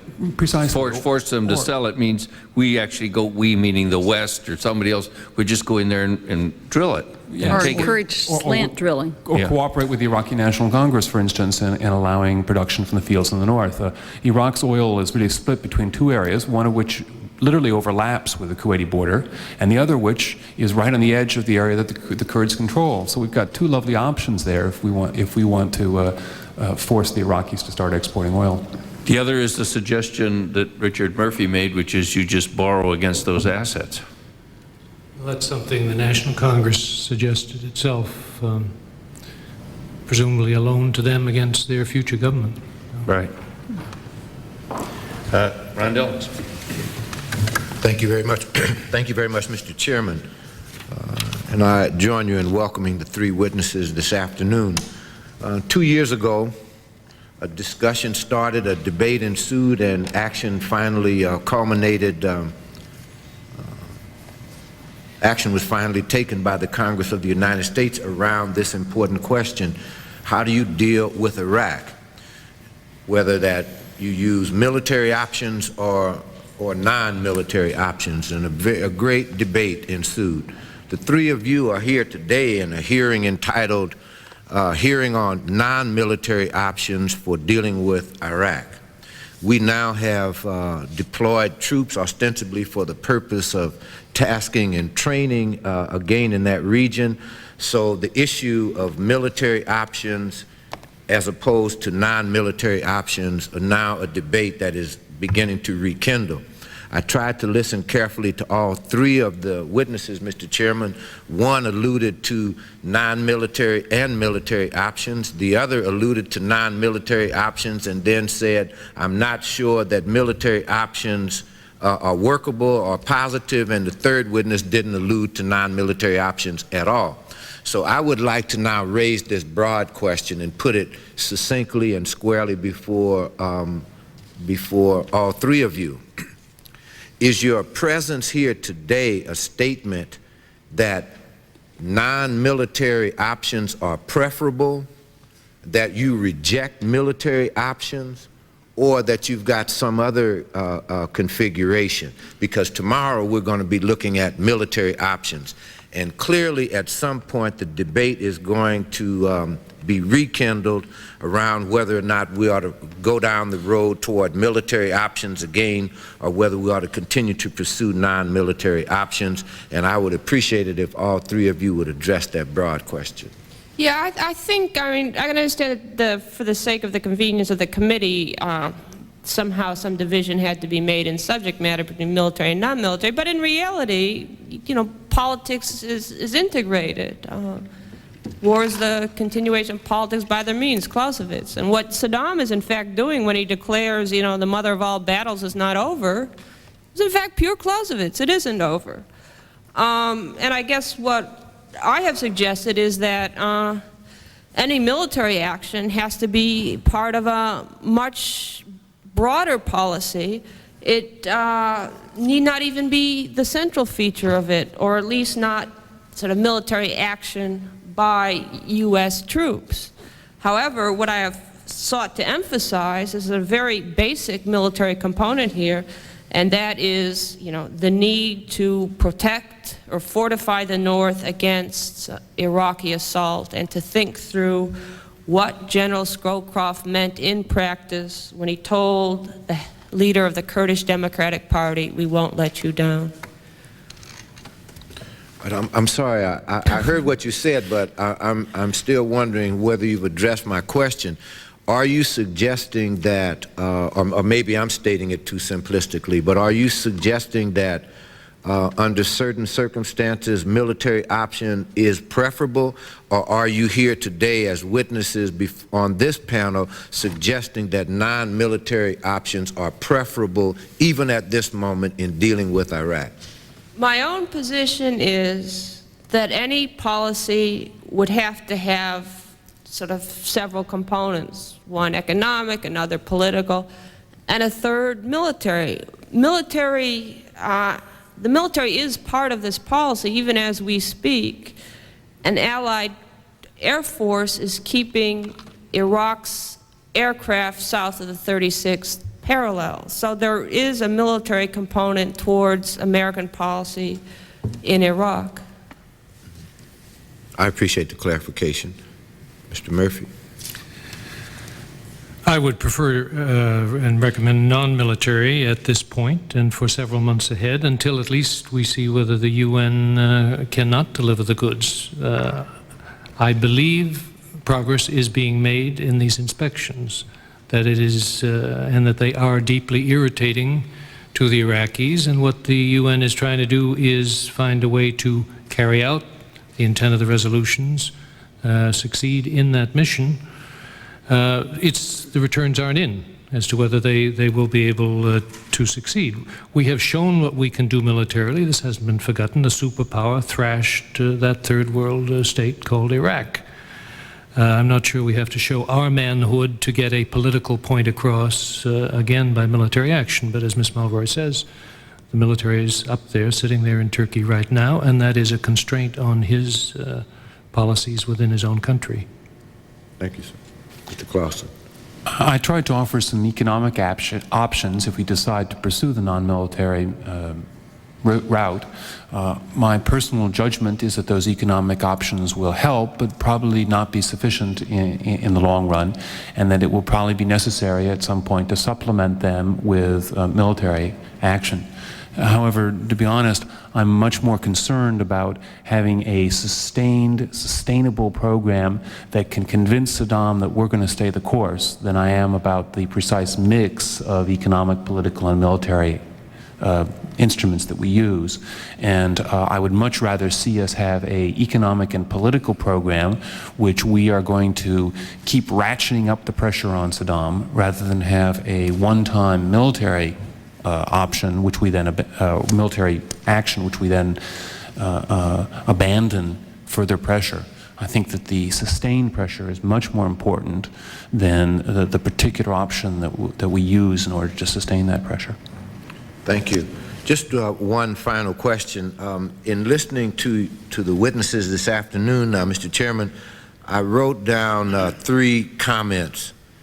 U.S. goals vis-a-vis Iraq. I think Mr. Clausen used the term U.S. staying power in question. And then Ms. Milroy used the term is Washington serious? All 3 of those comments communicate, at least to this person, a high degree of unilateralism with respect to our role vis-a-vis Iraq. My question is, why should we have a unilateral policy in this situation? Why shouldn't all of our dealings and activity be multinational, be done within the context of the UN maximally or certainly minimally within the context of the U.S. coalition partners that we entered into this process with a year and a half ago? Or why should there be such heavy emphasis on is Washington serious? What about is the world serious? What about is the UN serious? What about are a major group of the family of nations serious? Why should it be reduced to is the United States serious about Iraq? Why should it be confined in those narrow terms, particularly when our president alluded to the term New World Order? We went to the United Nations and we at least ostensibly attempted to communicate that there was some family of nations involved in it. Why should it come down to U.S. goals, questioning U.S. staying power, or is Washington serious? Does my question come through clearly? Yeah, let me explain. Washington, that abstraction, is elected by the American people, the Congress as well as the President. The American people expect certain things from their elected officials and hold them accountable if they fail. Now, it chances that this year it's sort of heavy focus on domestic politics, but still, there is a foreign policy element to that. The American people do not like to see the suffering of millions of people when they know it is not necessary. One of the things, as you know, that forced action in Iraq after the war ended, and that obliges the administration to act now in Bosnia, is the sentiments of the American people. Now, the thing is, no one elected the UN. They are unaccountable. And it's the accountability of elected American officials, which is why the American public, myself as a member, says we expect Washington to do this. Doesn't mean unilateral action. On the contrary, it can well be multilateral, but it does imply the U.S. taking a principled leadership position rather than looking at any problem and saying, gee, there's nothing we can do. Then do I conclude then from your answer that you're saying that the United States should operate within the context, even playing a leadership role in the context of multinational organizations like the UN, or operate in concert with their partners? But I listened carefully to your answer, but I'm not sure that you've given me the answer, because I'm willing to be held publicly accountable and say to the American people that we ought to deal within the context of the family of nations, that we ought to start engaging in more internationalization, and that we can't play super cop anymore, and we can't be 911 of the world anymore, and we can't be the bully on the block anymore. There's some of us prepared to be accountable in that context. That's not what I'm asking. What I'm asking is, with respect to Iraq, should we be dealing in a multinational environment using the UN, or at minimum coalition partners that we started down the road with? We cannot act in Iraq without at least the coalition partners. But let me give you an example of a balanced position between unilateralism and multilateralism. Since Operation Poised Hammer began and started to continue, the Turkish government has asked the United States, what do you expect to happen in northern Iraq aside from extending Poised Hammer every 6 months? It's renewed biannually. Because the present situation, the status quo, is uncomfortable for Turkey. There is a Kurdish authority de facto in the north of Iraq. There is Turkish Kurdish terrorism, a different group inside Turkey. And Turkey does not feel comfortable with that Kurdish authority. But at the same time, there is a recognition that if Saddam returns to northern Iraq, you'll have the same problems that you had a year ago with 1 million refugees on the border, Turkey condemned by Europe for the way it deals with it. So Turkey turns to the U.S. and says, what do you imagine besides renewing Poised Hammer every 6 months? The United States says, don't ask us for more in the next 6 months, okay? That is abdication of a responsibility. Now, the kind of working the international arena would be to try and develop a coherent strategy so that you can answer the Turkish politicians and say, yes, this is how we plan to deal with the problem that exists in Iraq.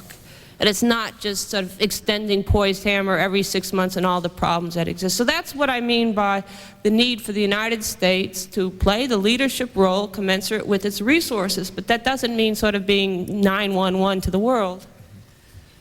Thank you. I appreciate your answer.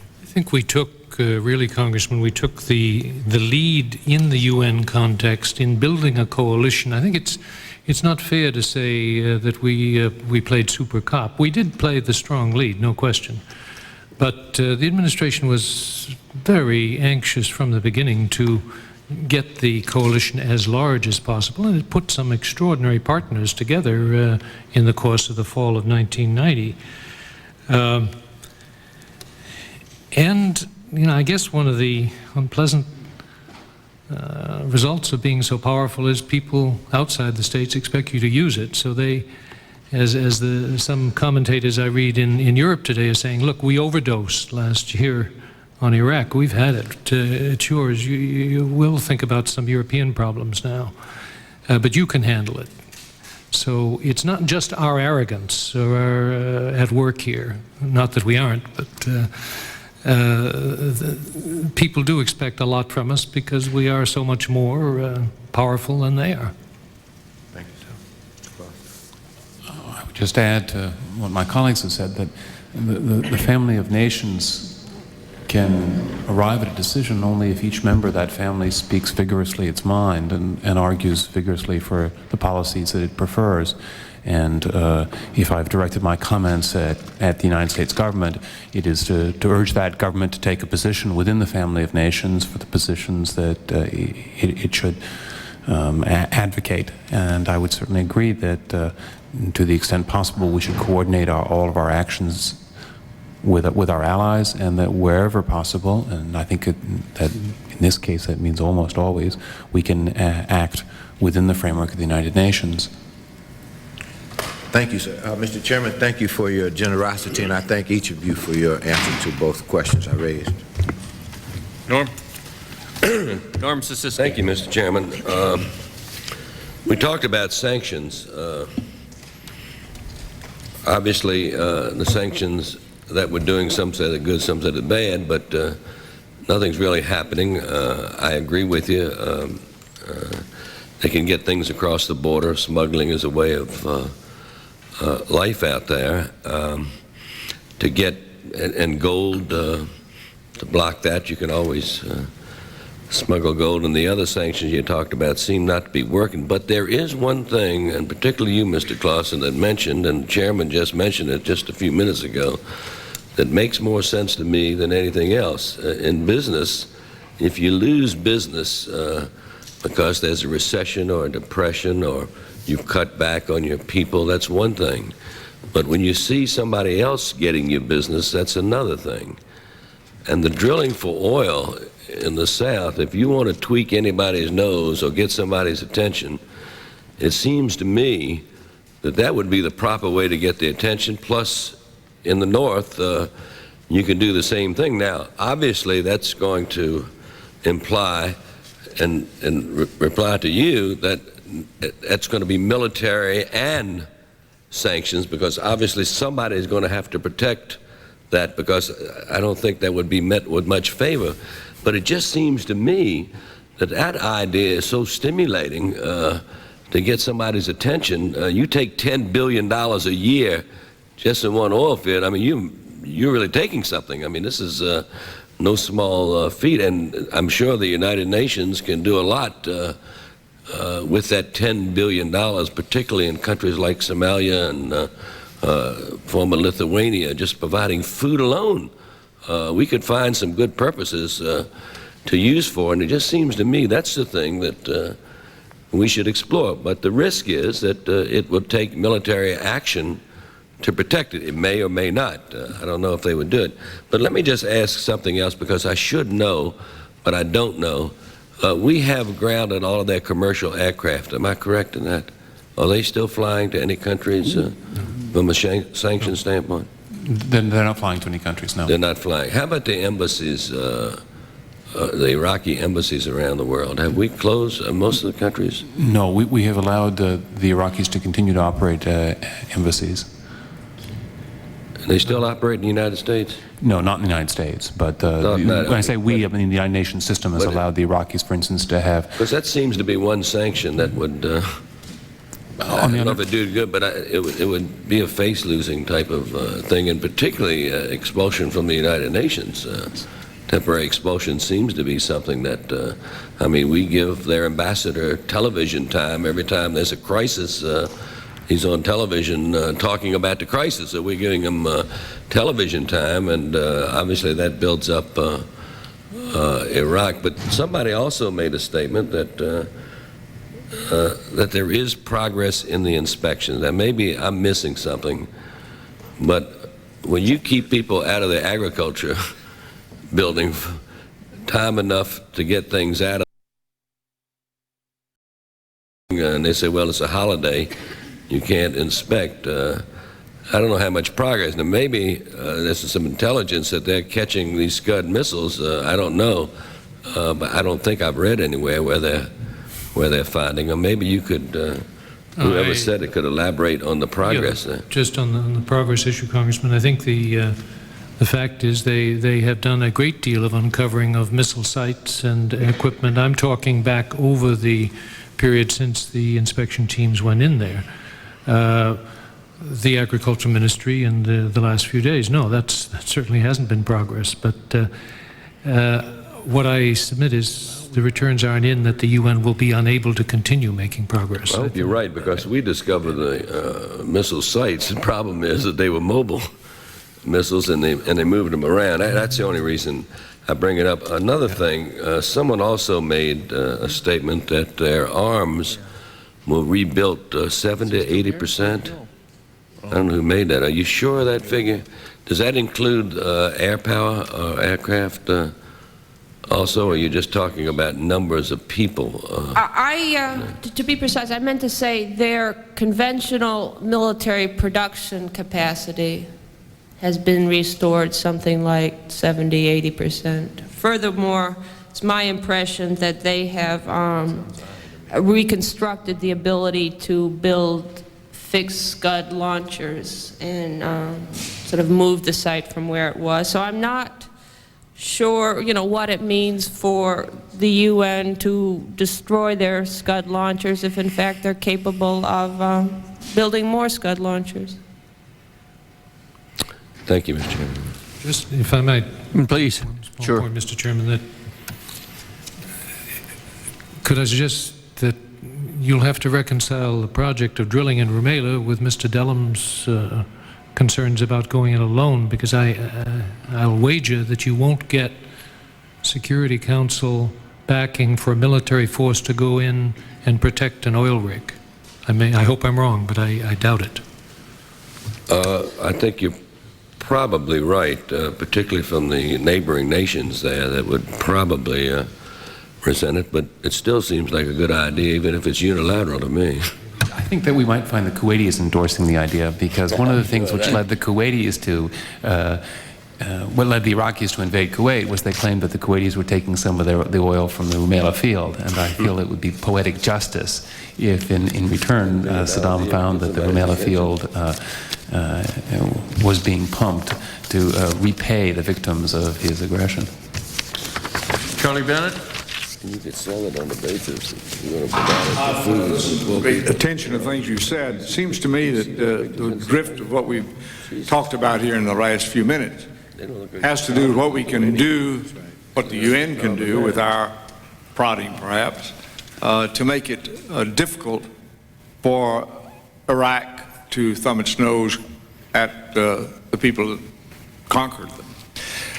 Several things run through my mind, several have been discussed. One has to do with the Kurdish border, where there is oil. Why don't we consider as one arm of an effort, perhaps done with other arms that I'll mention later, why don't we consider arming and feeding and taking care of the Kurdish people and going in and then getting the oil on that boundary. That's the second point, getting that oil, as Mr. Szyszewski has mentioned. And then thirdly, perhaps in a package, a move toward an indictment of Saddam in some sort of a court arrangement. While I mentioned the oil on the border of the Kurds, why not on the border of Kuwait as well? And why not pay off reparations out of that and pay the nations that put on the war? These are very substantial, painful things for Saddam to look at. There may be others, if we think about it, that we could do all at once, not just bit by bit, but just say we had a war, it's a declared war, Congress eventually declared war, and we are still at that war, we've not ended the war. There are reparations that are not being paid. There are people that are hungry who are within that country but are not loyal to Saddam, namely the Kurds, the Kuwaitis on the border. It seemed like to me, as Mr. Siska pointed out, there are billions of dollars worth of oil there. Why don't we just take it ourselves? Why do we tell them to take it? Why don't we take it? We being the United Nations, and we being the United Nations saying, Saddam, you're going to be tried, and we being the United Nations saying the Kurds are going to be adequately fed and going to be adequately armed. Now, why isn't this a procedure that could work? Sir, before mentioning some of the problems with the procedure, let me say that I wholeheartedly endorse it, and in part because my concern about the many people who are owed reparations for the Kuwaiti damages, and my particular concern has always been those poor Indians and Sri Lankans and Bangladeshis who had to leave without getting repaid. And I think it is quite scandalous that here we are 2 years on and they still haven't received a penny from the Iraqis. I also think that one great merit of your proposal is that we will say to Saddam that issues which once appeared closed, we're going to reopen, and we're going to step up the pressure on you so that if you don't cooperate with us, life is going to get more difficult for you month by month. And that's, I think, would send a powerful lesson to his elite that this crisis is not fading, that in fact it's going to get more acute, and that therefore they can't just wait us out. On the other hand, as Mr. Murphy suggested earlier, we are not likely to get anywhere near like the consensus in the United Nations for these kind of measures that we got for some of the earlier steps. It's going to be more difficult to construct a consensus the more we propose vigorous measures. Frankly, I would suggest that we begin by saying that we want to pump that oil to pay the reparations that has already been mandated from the Iraqis and to pay for relief efforts, because I think that there is broad international support that Saddam should pay those reparations and those relief efforts should not be such a heavy burden on the United Nations system, which has got so many other financial pressures on it. What would the UN worry about? What in what I said would disturb the UN? It looks like it's all beneficial to the UN. Why would they have any cold feet about it? I think that some countries are already concerned that we are infringing upon the sovereignty of the Iraqis more than we should. And well, we're still at war with them. How could you, when you're at war with some country, you are infringing upon their sovereignty? It is indeed. That's the object of war. It is indeed an infringement on their sovereignty. I think just a question of what forms of infringement on sovereignty are acceptable to our UN partners or not. So, well, I think if we made a statement that we wanted to do all these things and put as many of them as we could at one time instead of just drifting into it, I think we'd probably have a turnaround at that point. At the moment, Saddam can say he won the war, and just people don't understand how he won it. But anyway, he won it, and he's getting by with it. He ought to pay a lot of penalty. He ought to pay the penalty of knowing that he's going to be captured like Noriega, and he's going to be tried, and he's going to be executed. And he ought to know that the Kurds are going to be well armed, and they're going to take out oil, and they're going to pay reparations. And on the borderline of Kuwait, the same thing is going to take place. In other words, we're not offering enough pain to the other side, and we ought to be taking this leadership. We ought not to be drifting along with it. I was not enthusiastic about going into the war to begin with, which is one other point I want to make, is that early on in this conversation, there was something said about being surprised that Saddam did what he did, went ahead in Kuwait. Well, after watching that video and after reading the transcript, I don't know how anybody be surprised. I mean, our diplomatic people told him that he didn't have to worry about it. So how can you be surprised? Now, maybe you didn't know that at the time, and maybe that's you're looking back in the history of what you didn't know at that time, but now we do know. Now we do know that we told we told Saddam that he didn't have to worry about the Kuwaiti border. And why would he think that we were going to fight him about it, having just told him he wouldn't? I don't really want to thresh that out because that's yesterday's problem. That doesn't solve anything for today. But for today, I'm just irritated about the fact that we seem to be just drifting into ineptitude, inability to make diplomatic decisions. And we have a lot of alternatives out there that are pretty good ones, it seems to me. As Mr. Siski pointed out, to getting billions of dollars worth of oil, which we get out of the ground, not somebody else gives it out of the ground to us, but we get it out with armed Kurds sitting there protecting it and armed Kuwaitis sitting there protecting it. That sounds like a pretty good idea to me. I think if I was Saddam, I'd kind of worry about something like that. Any reason why this philosophy is not a good philosophy? Well, if I may, I believe that if there were war crimes, an indictment of Saddam Hussein on war crimes, the whole atmosphere internationally and at the UN would change, and that things that do not seem possible to get a coalition consensus on now would become possible. That is why I think an indictment on war crimes is so important. Also, I think your point about arming the Kurdish people, but not only the Kurdish people and not within a Kurdish framework, because Turkey will get very nervous about that. However, there are 1,000 Iraqi Arab officers in exile, mostly in Saudi camps, who either participated in the uprisings or POWs who refused to return. 15,000 soldiers. You have the nucleus there of an Iraqi Liberation Army which can be brought quickly to the north and merge with the Kurdish militias, and that, I believe, should be armed. I wrote an article to this effect, and General Haig called me up afterwards to say it was an example of very clear thinking. And I cite him because he's a man of such experience. And I think it's very important to make sure that Saddam pulls no tricks on us now, that we are half-hearted and he is decisive and we lose what we have. But I think you're absolutely right to say that once sort of Washington starts to think in a problem-solving mode, there are many options for the United States.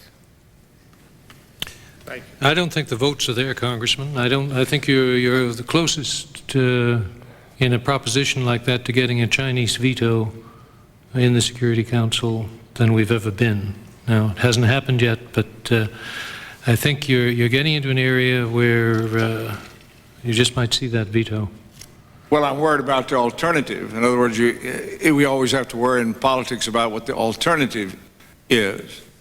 It seems to me an aggressive position, like I've suggested, which could be even souped up with other things that could be thought of, that I haven't thought of. It seems to me that is preferable to the drift, which runs down the United States, runs down the United Nations, makes the whole Desert Storm look like a disaster rather than a success.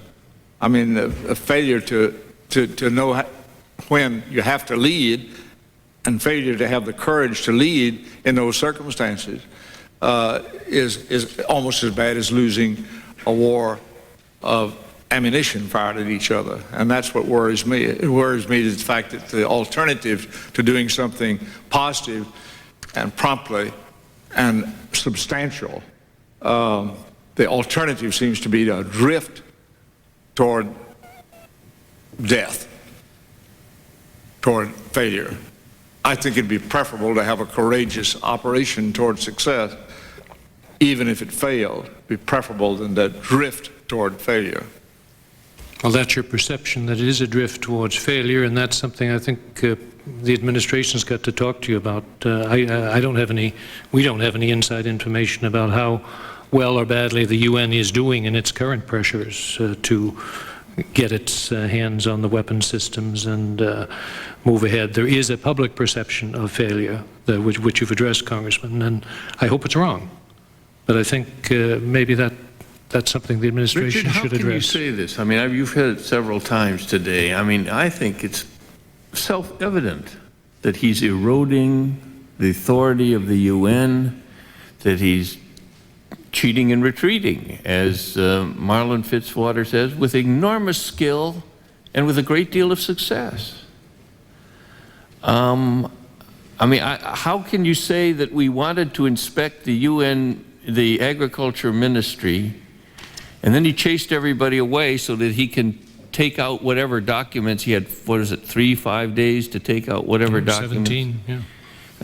Well, first of all, there was a showdown for 17 days, and then they went. Then they finally caused such a commotion and lack of police protection against the mob that they pulled the forces out. God knows what they took out, and then of course they let everybody in, and lo and behold, there was nothing there. That the whole war was fought over the issue of would they or would they not recognize the existence of Kuwait, and they have boycotted that commission meetings. I mean, it is. I mean, it seems to me to be self-evidently true that he has had an enormous success here, and I'm puzzled by why you say, you know, we have to find out whether the UN thinks that we're succeeding or not. It seems to me that he's succeeding in ways that he's alive. He's alive. More than alive. I don't call that more than alive, Richard. More than alive. He could be doing a heck of a lot better than he's doing. He has done some unusual things in getting the country back on its feet much more quickly than I think anyone had predicted. But Iraq is not about to go on the warpath against Kuwait or any other state in the region. But that was true in April of 1991. The question is, and probably, I don't know that Laurie's right, those numbers of 70 to 80% rebuilding sound high to me, but you know, I think to be there clearly has been some rebuilding of his capability. I mean, I just think that this that it is self-evidently true that he has succeeded beyond all reasonable expectations, given where he was in April of 1991. I mean, after all, it said that the UN inspectors can go anywhere, anytime. There isn't a little asterisk that says except the Agriculture Ministry, or another little asterisk that says except on the 8th anniversary of the war with Iran. I mean, you know, he's whittling away at it. He's chipping away at it, and he's succeeding. Well, that's what we can't allow. He's chipping away at it. He is scoring one propaganda point after another vis-a-vis his own people. Yes, I'm alive, I'm well, and I'm facing them all down. We don't have to believe that. And we've got to find ways to surround him with continuing pressures. Whether it's drilling the Rumaila oil field or not, I don't know. If we can get support for that, fine. Let's go and see, let's push to find what support we can get, because I don't think we're going to do it unilaterally. May I suggest it's not just that what we believe, but it's also what people in the region believe. And when the Kuwaitis can see on Iraqi television a show running over a space of 3 weeks in which the Iraqis assert repeatedly that Kuwait is the 19th province of Iraq, this is not just a passing reference, but night after night after night on Iraqi television. I think the Kuwaitis draw certain lessons from that. And the lesson that they draw is that Saddam's back, and that he may be down at the moment, but that he has every intention of reasserting himself in the region. And it goes into the heart of the whole issue of the war. I mean, you know, we may argue whether the war was about getting rid of the nuclear weapons, or whether the war was to protect oil, or whether the war was to get Saddam Hussein, or, you know, all of that. But nobody doubts that, let me tell you, the war was to protect the existence of Kuwait. And here we are, 15 months later, 16 months later, whatever it is, they have not admitted that Kuwait is not the 19th province of Iraq. What's the real world? Are they going to take Kuwait? No. Not this week. No, I mean, he's articulating what King Ghazi said in the 30s and what every Iraqi leader has said since. But the reality is he's not going to take Kuwait. He lost a war. We decided not to go to Baghdad. We decided not to go look for the bunker. Correctly, so, I believe. Correctly, I believe correctly. But I believe correctly. Yes. But one result is you're up against the survival of a master maneuver, a guy able to taunt and to jerk us around. I say be careful that we don't start sharing his perception that he's a winner. He's not a winner. Well, go ahead. To venture a different perspective, and only with hesitation do I speculate on what goes on in Saddam's head, but it's my impression that his view of events over the past decade, essentially since he took power in Iraq, is he tried once attacking Iran, as I suggested, as Saddam apparently confessed once, to control the oil of the Persian Gulf. He failed, it went astray. But during the war, he built up a very big military machine. Throughout the war, he said, you know, the longer the war goes on, the stronger Iraq becomes. And indeed, was the case. Now, I think he views, you know, he tried again to take half the oil of the Persian Gulf on the Arab side. It went wrong. But, you know, the phoenix will rise again from the ashes, that he will try, I mean, in the sort of most extensive view of his ambitions, try again to realize that ambition. If not, that is beyond his reach. I think he will certainly try to take revenge, and that is what the Kuwaitis and Saudis are so afraid of. What will Saddam's revenge be on them for having brought in the United States, the great Satan, to attack Iraq and sort of cut down its army? And I think the danger is that if this inspection regime cannot be maintained over the long term, then Saddam will emerge as a powerful military force, if only conventional military force. And he can defeat Kuwait and Saudi Arabia, these little states, with his conventional military force alone. I think it's unrealistic to expect that the United States, with many concerns internationally, the UN, is going to remain forever fixed on Iraq. The same arguments that were made why economic sanctions would operate too slowly to keep the coalition together, I think can be made in this context too. It is inevitable that there will be problems elsewhere in the world which divert attention from Iraq, nor can it reasonably be expected for Washington, the international community, to remain so focused on Iraq, so much of their energy and attention diverted to it, to maintain an international arms limitation regime in the face of a government resolvedly and determinedly aiming at undermining that regime. You need a more cooperative government in Baghdad in order for this regime to work. Well, I'm going to make many more questions, but left unsaid at the end of your answers to my question was, why is it such a big deal if China did veto it? After all, our country went to war. We declared war. Congress declared war like the Constitution said. The chairman and I and others saw to it we had that kind of a vote. But we had that kind of a vote, so we are at war with them. So being at war, why do we have to worry about China? If we can threaten them, if we can threaten Saddam with being tried and be brought back to this country like Norway and tried, and we threaten the billions and billions of oil which they now possess and are not turning into reparations, and we can threaten them with regard to arming the Kurds. And I realize the asterisk you put on that, you have to be very careful how you do that because of the fact you don't want to disturb or imperil our allies, the Turks. But if you could do all those things, why do we have to worry about a veto of China?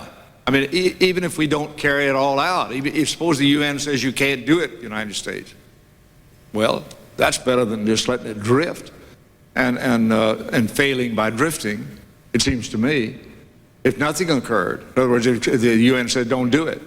But I don't see how the UN can say don't do it. Our country, the United States of America, the greatest country on earth, has declared war on them. And the UN doesn't control that.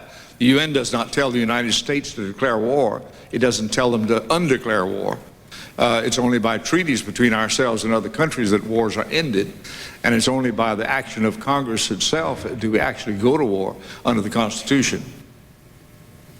And we have done so in this particular instance. We did, in fact, declare war. I don't want us to fail by drift. I don't want us to fail by bluff either. And you're up against a leader who's exceptionally capable at sniffing out bluff. And I don't know. Are we ready to go unilaterally? Are you badly hurt if you show your macho strength on something that's righteous and you fail to succeed it? It seems like to me you're worse off if you're not able to stand up and do what you're supposed to be doing, because we've sold the world on the idea we're protecting Kuwait as an independent country. That's a little difficult to do in view of the statements that were made early on in the war about protecting our national interest in jobs and oil, which was the thing that people said until that was not very widely appreciated in the United States. And then we visited the thing about protecting the Kuwait, the borders. But we are at war with Iraq, and we have not ended that war, and therefore we have a right to do something about it. If we it seems like to me we could arm the Kurds on their boundaries and arm the Kuwaitis on their boundaries and take the oil in those boundary areas by our own oil-producing people. I mean, that's something we could do, and without anybody stopping us. And so why don't we do it, particularly if it's done for international objectives of paying reparations and things like that? Why isn't that doable? It's physically doable. Well, I'm inclined to think it's the thing to do. Okay. Glenn Browder. Mr. Chairman, I'd like to yield my position to Mrs. Byron. Ms. Byron.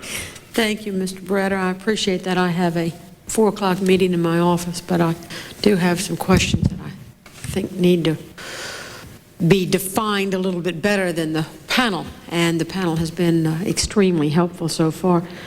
The UN objective that this Congress voted to support 19 months ago, do you feel they currently are being met?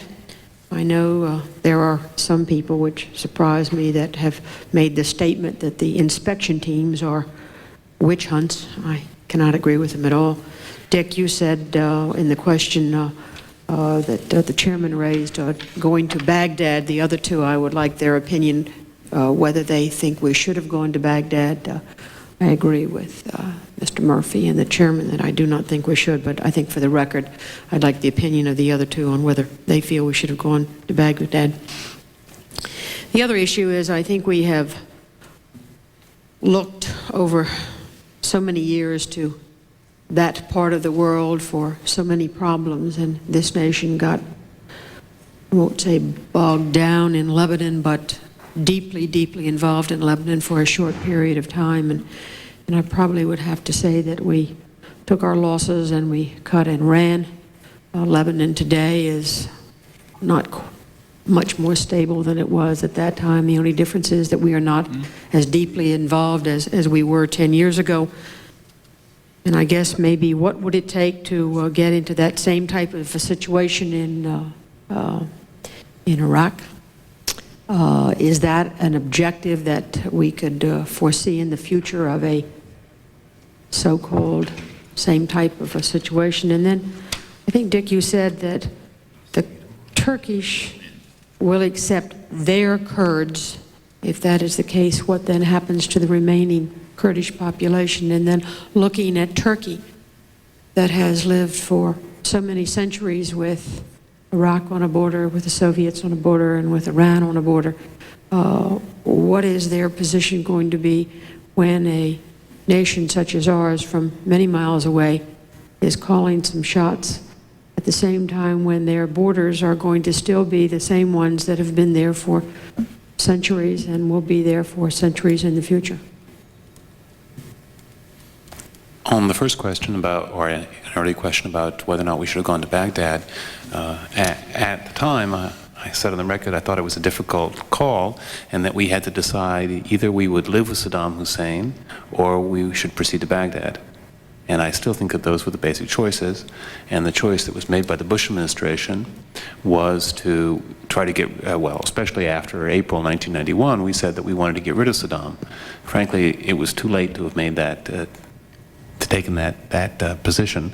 We should either have gone on to Baghdad if we want to get rid of Saddam, or decide to live with him, and live with him on a sustained basis, contain him within his own borders and his own authoritarian regime, and keep him contained over the long term. The policy we opted for seems to me combines the worst of both worlds, which is that we say we want to get rid of Saddam, yet on the other hand, we did not use the force that was available at the time to accomplish that means. And I think that a lot of the quandary we find ourselves in now is because when we had the opportunity to get rid of Saddam in March 1991, we said that that's not our aim. And yet, once it no longer became possible for us to exercise force to accomplish that aim, we then suddenly, in April 1991, proclaimed that indeed we had changed our mind and our aim was to get rid of Saddam.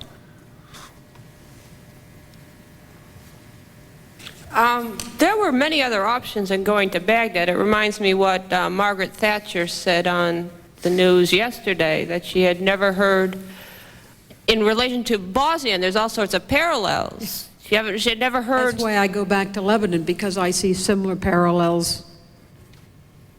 No, I think Lebanon is a different case. I would urge you to consider the parallels between Iraq and Yugoslavia, how in both cases the administration was committed, or not committed, but associated with an authority which had grown illegitimate. I mean, sort of this relationships with Saddam Hussein. Iraq had a commodity, oil, that played another part in that equation. I beg to urge on you to see the similarity. See, because Milosevic had good ties with Secretary Eagleberger, and sort of there was this inclination to support the existing authority in Yugoslavia, although now this existing authority looks like a latter-day Saddam Hussein. So I think it was the administration's orientation to accommodate these authorities, even though their legitimacy had, with the collapse of authoritarianism in the Soviet Union, become very questionable, and then to give sanction to the use of that authority in the name of a country's territorial integrity, even though one might question whether that country could or should be kept together. In any event, I'll suggest also that rather than operate in a problem-solving mode, as Mrs. Thatcher urged the U.S. to do regarding Bosnia yesterday, there's a tendency to avoid that by saying, we won't do the most extreme version of problem-solving, i.e. send ground troops to Bosnia, send ground troops to Baghdad. The issue was not simply going to Baghdad. There were many options that existed for the United States at the end of the war. One was simply to make Saddam Hussein surrender a term of the cessation of hostilities negotiated at Safwan. The second was to make a feint towards Baghdad, without announcing you're going to Baghdad and without even going there, to make a move as if you were about to do so and see what happened, whether that would precipitate a revolt in Baghdad itself. Instead, General Schwarzkopf said, we're not going to Baghdad, which was some help to Saddam Hussein. A third option was to ban all Iraqi military aircraft from flying. Instead, General Schwarzkopf explicitly allowed helicopters to fly almost without condition. A fourth option was to support in some way or another the Iraqi uprising that the president had called upon the population to make. One could have done that minimally by shooting down a few helicopters, which would have had a chilling effect on the rest of the helicopters. One could have done that by bigger engagement. But there were many, many options to explore the possibility of getting rid of Saddam Hussein without actually committing yourself to it, that were in fact pursued at the time, and they're not all going to Baghdad. I then assume that your answer is we should not have gone to Baghdad. My answer is we should have done more to get rid of Saddam Hussein. I believe the reason why that was not done was because of reporting by U.S. intelligence agencies that there would be a coup. The idea we don't have to do no more because the generals will take care of Saddam himself. Dick, do you want to Well, there were two other reasons. One was the reported reluctance of our coalition partners, particularly in the region, to see us go to Baghdad, and the occupation by a Western power of a major Arab capital. And the other was, as the president said, the mandate was to get him out of Kuwait. So there was a certain line that he had adopted from the beginning. I don't see in the Arab world, we are always being challenged. We're always being told asked, how can we trust you? You cut and ran from Lebanon. Look how you abandoned the Shah. How can we trust you? You have no staying power. We've got remarkable staying power, and maybe it's crass to talk about oil, but we've got remarkable staying power in the Gulf. And as long as oil remains as important to us and the world economy as it has been for the past several decades, we're not going to cut and run. There was a very calmly stated policy in the 80s that we did not want to see any single power dominate the Gulf. I thought it was a very sensible and non-provocative policy. I hadn't heard it in the last few years, but I think that's still the basic policy. We don't want to see any one power dominate, and that applied to Iran, that applied obviously to Iraq. And we're going to stay around to see that that doesn't happen. So but I am apprehensive about getting too deeply into the Iraqi situation. You've touched on too deeply into the internal politics. You touched on the question of the Kurds and the Turks. Actually, I think the Turks had started changing, if you will, making an easier policy vis-a-vis the Kurds in Turkey before Desert Storm. This has evolved over the years. And the Kurds in northern Iraq certainly deserve support. I mean, by anything we stand for, the fact that they did manage an election and have legitimacy within their own people, therefore. And of course, in no small part, those elections were designed to impress the outside world that they could be relied upon as a democratic alternative, as part of the opposition. There isn't an easy answer, though, about how to handle the Kurdish situation. If I understand correctly, they are still themselves debating the issue of independence, preferring to, on the whole, to stay within a united Iraq now, with much better conditions than they've had in under previous regimes. Actually, in his early days, Saddam was a little more generous with him than his predecessors had been in terms of local rights. But they want something more, and I think that should be achievable, and without really torquing the Turks around, if it stays committed to the Iraqi national state, but with more rights, autonomy, self-determination, self-government.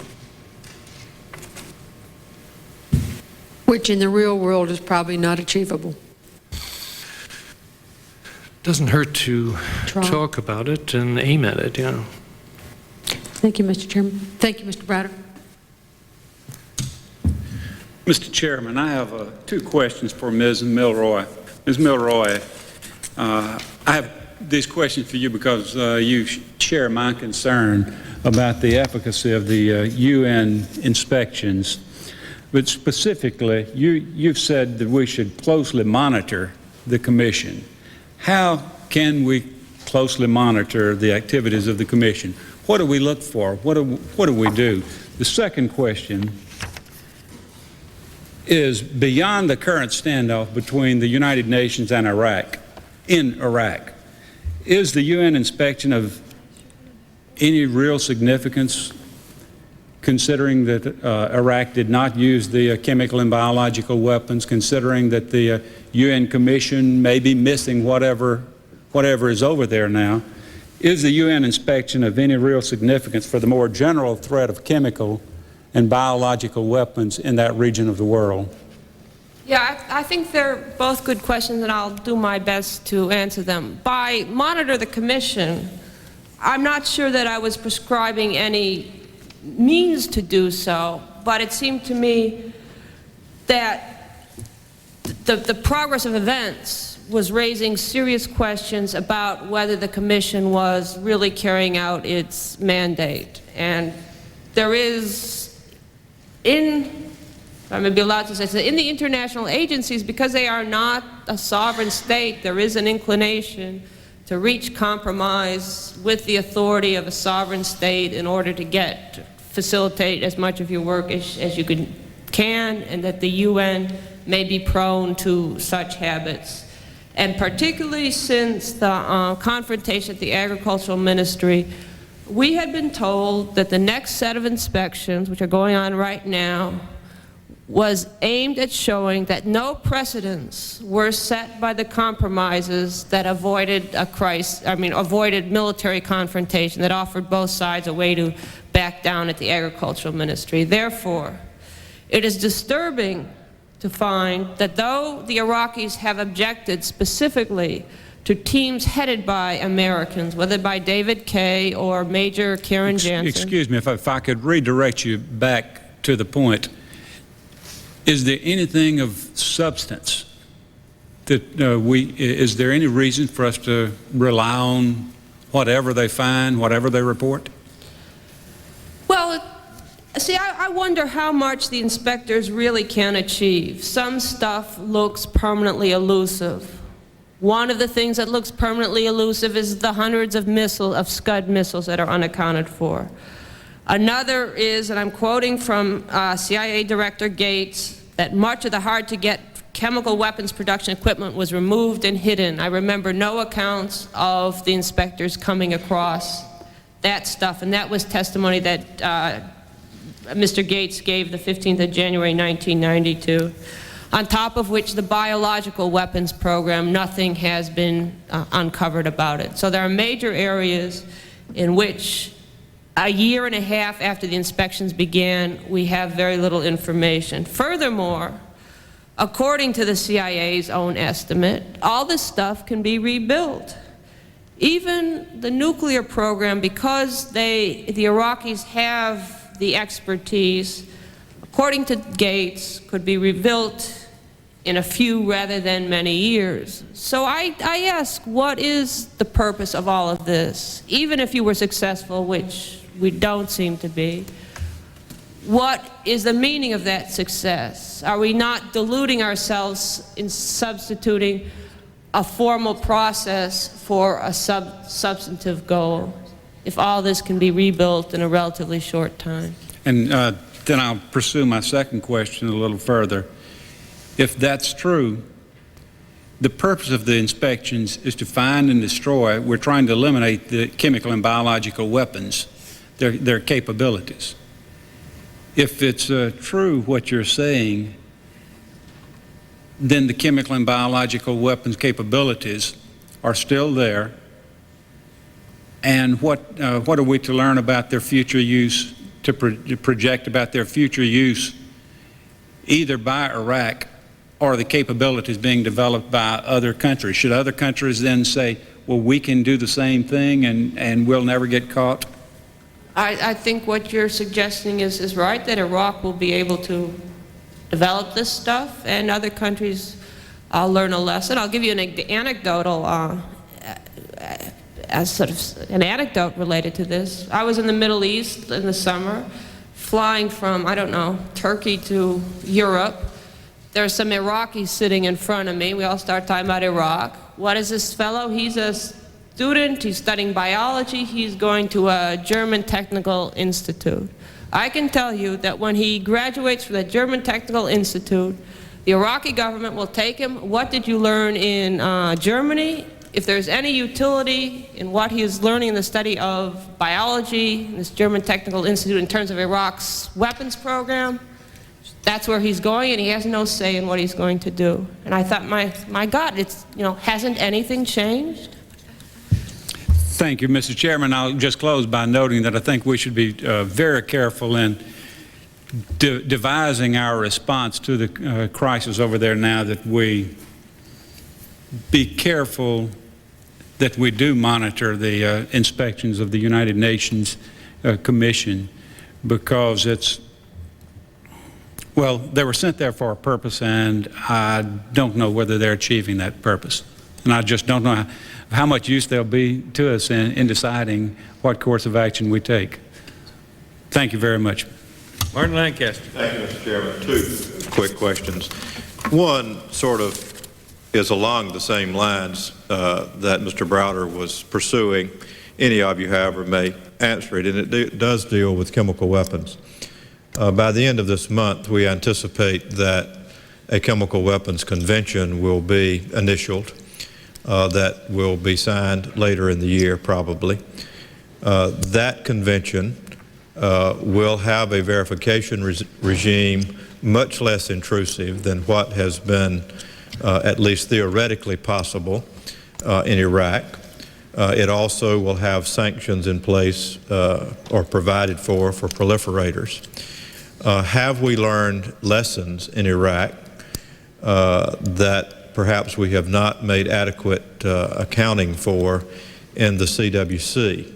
Are we going to experience problems in executing and implementing and ultimately keeping viable a chemical weapons convention in light of the problems we have seen here in Iraq in inspections that are very intrusive by theory and sanctions that are very onerous if in fact they were lived up to? If I could have a crack at it, Congressman, the IAEA procedures were found to be inadequate. But I don't see the point of pitting us against the UN. We are the UN. We're part of it. We're responsible for devising methods which are going to be strong enough and effective enough to do the job that needs doing. For years, we did accept that the IAEA on its atomic inspections was getting the necessary answers, and Iraq was a classic case study that it wasn't. So I'm not saying the UN has succeeded, the job is over, but it's in progress.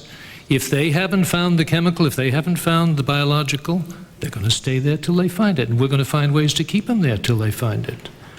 But you're right, and when I don't know the shape of the convention, but if this chemical weapons convention is inadequate, then it's going to have to be strengthened. It's going to have to be constantly under review and demand for amendments. The fact that a university graduate in chemistry can become a specialist in chemical warfare is a given. So you have to just, you're not going to forbid Iraqis to study chemistry, obviously, but you've got to keep after Rambo regimes like Saddam Hussein's constantly. And you can't, I absolutely agree with both the congressmen, you cannot just rely on the fact it's got a UN seal of good housekeeping, but let's not phrase it in terms of the weak UN and the strong-willed US. We're part of the problem if there's a UN problem. The magazine which I edit, Orbis, recently ran some articles arguing that the aim of eliminating chemical and biological warfare would best be achieved not through a convention to ban these kind of weapons for precisely the reasons that you're asking about, namely how intrusive an inspection regime would be required in order to achieve this, and also how similar these weapon systems are to so many ordinary civilian purposes, such as pesticide programs inherently produce things that kill. And that instead that we could probably achieve that goal that we all hold of eliminating the threat of chemical and biological warfare better by a vigorous program of retaliation against those who use such weapons, that we're not talking about weapons that are like nuclear weapons where the one use of it is such a horror that we have to make sure that these weapons aren't in the hands of rogue states. And furthermore, we aren't talking about weapons like nuclear weapons where a massive infrastructure is required to produce them, which cannot be used for many other civilian purposes. So frankly, I am skeptical that the inspection regime that would be required to make a chemical and biological weapons ban work is worth the effort. And I wonder if there aren't better ways to achieve the goal that we all hold of eliminating the threat of chemical and biological warfare. Did you care to comment, ma'am? No, thank you. Okay. That then leads me to my concluding question, which is, I think we will all stipulate that what has happened since the war has been less successful than what happened during the prosecution of the war. And the question then becomes does the problem lie with Resolution 687 and 688 and the terms thereof, the regimes that were set up as the basis for these inspections? Or is there some problem with the execution of these resolutions? Has the Commission been ineffective itself in carrying out its duties? Or thirdly, is this simply the nature of Saddam Hussein? No matter how good the resolutions were, no matter how tight the terms of the resolutions, and no matter how effective the execution of those resolutions by the Commission, would we still be in the same situation we are because Saddam Hussein is who he is? Well, I think my position would be the latter. I mean, Saddam Hussein has a defiant character. He aspires to some kind of glory. He's ambitious. And you know, he's just not going to abide by the UN resolutions, and it's almost impossible to make him do so. We can threaten the use of force, but it's not a threat you can use every day. And he is single-minded, and we have many issues. So it's the nature of Saddam Hussein, but I think also there's another issue behind it, a little theoretical, but that has to do with whether there is any authority that is illegitimate or not. Is the United States, the administration, prepared to say that some thugs who have managed to seize some palaces in some capital cities beyond the pale? And I guess the problem that I have had with this administration in its policy since the war's end is it has not been willing to say that. I mean, the president led the country into war. He did a brilliant job, and he did so by using, in part, the moral authority that came by labeling Saddam Hussein Hitler. And I think it was absolutely justified, because Saddam Hussein was a modern-day Hitler. But the speed with which it was dropped was astonishing. And I think it set a very bad precedent. So I really think the issue on an abstract level is some authority is illegitimate. It won't obey the rules of, the minimal rules of international order, and the appropriate thing appropriate action in my view is, in a very egregious cases like Saddam Hussein and perhaps in Serbia as well, you declare it illegitimate and, you know, establish a forum for its indictment under war crimes trials, and you put it beyond the pale. Anyone else care to comment on whether we got a bad deal in the resolutions, or whether it's the way they've been carried out, or whether it's simply Saddam Hussein, and no matter how good a deal we got, we would still be in the same boat? I would generally agree with Ms. Milroy that the problem is not the resolutions, although there were imperfections in the resolutions. There's some rather peculiar features. I mean, I don't understand, for instance, why we said that we wanted to eliminate his ballistic missiles, and why we stuck in the word ballistic. So we allowed him to keep his cruise missiles, which he does have, including some which can strike Israel. But that, frankly, is not the major problem. I think the major problem is that there are some leaders who, frankly, we just cannot tolerate. And I would be tempted to put Pol Pot and Saddam Hussein in that category. I don't think the problem is just one individual. The problem is, as Ms. Milroy says, that there are some leaders that the international community has to be prepared to declare to be beyond the pale.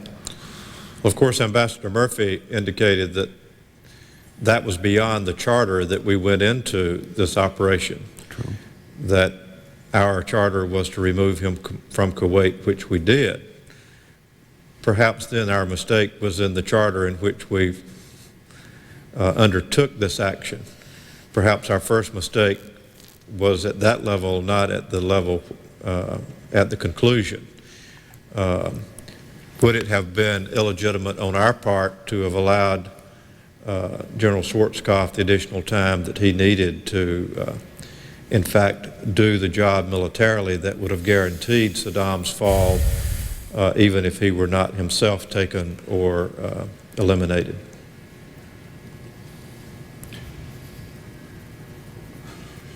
Well,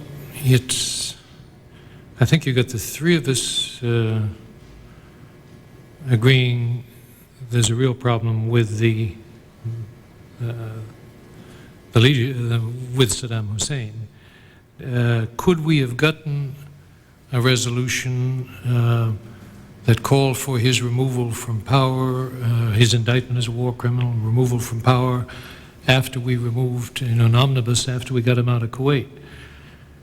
I don't know, honestly, Congressman, if we had that chance and muffed it, I doubt we had it, but it's a fair question. The fact is his survival suggests got to be more careful about pre-war rhetoric, because Hitler isn't supposed to survive the bunker. And we weren't ready to go after him. My understanding was, at that time, February of last year, that he had kept, for the defense of Baghdad, some 130,000, 150,000 of Iraq's best forces not committed to the south. More equipment could have been taken, more prisoners could have been taken in the south, and that might have kept them from moving against the Shia and then the Kurds. But to get them out of Baghdad, it would have been quite a fight. And could not have been supported under international law?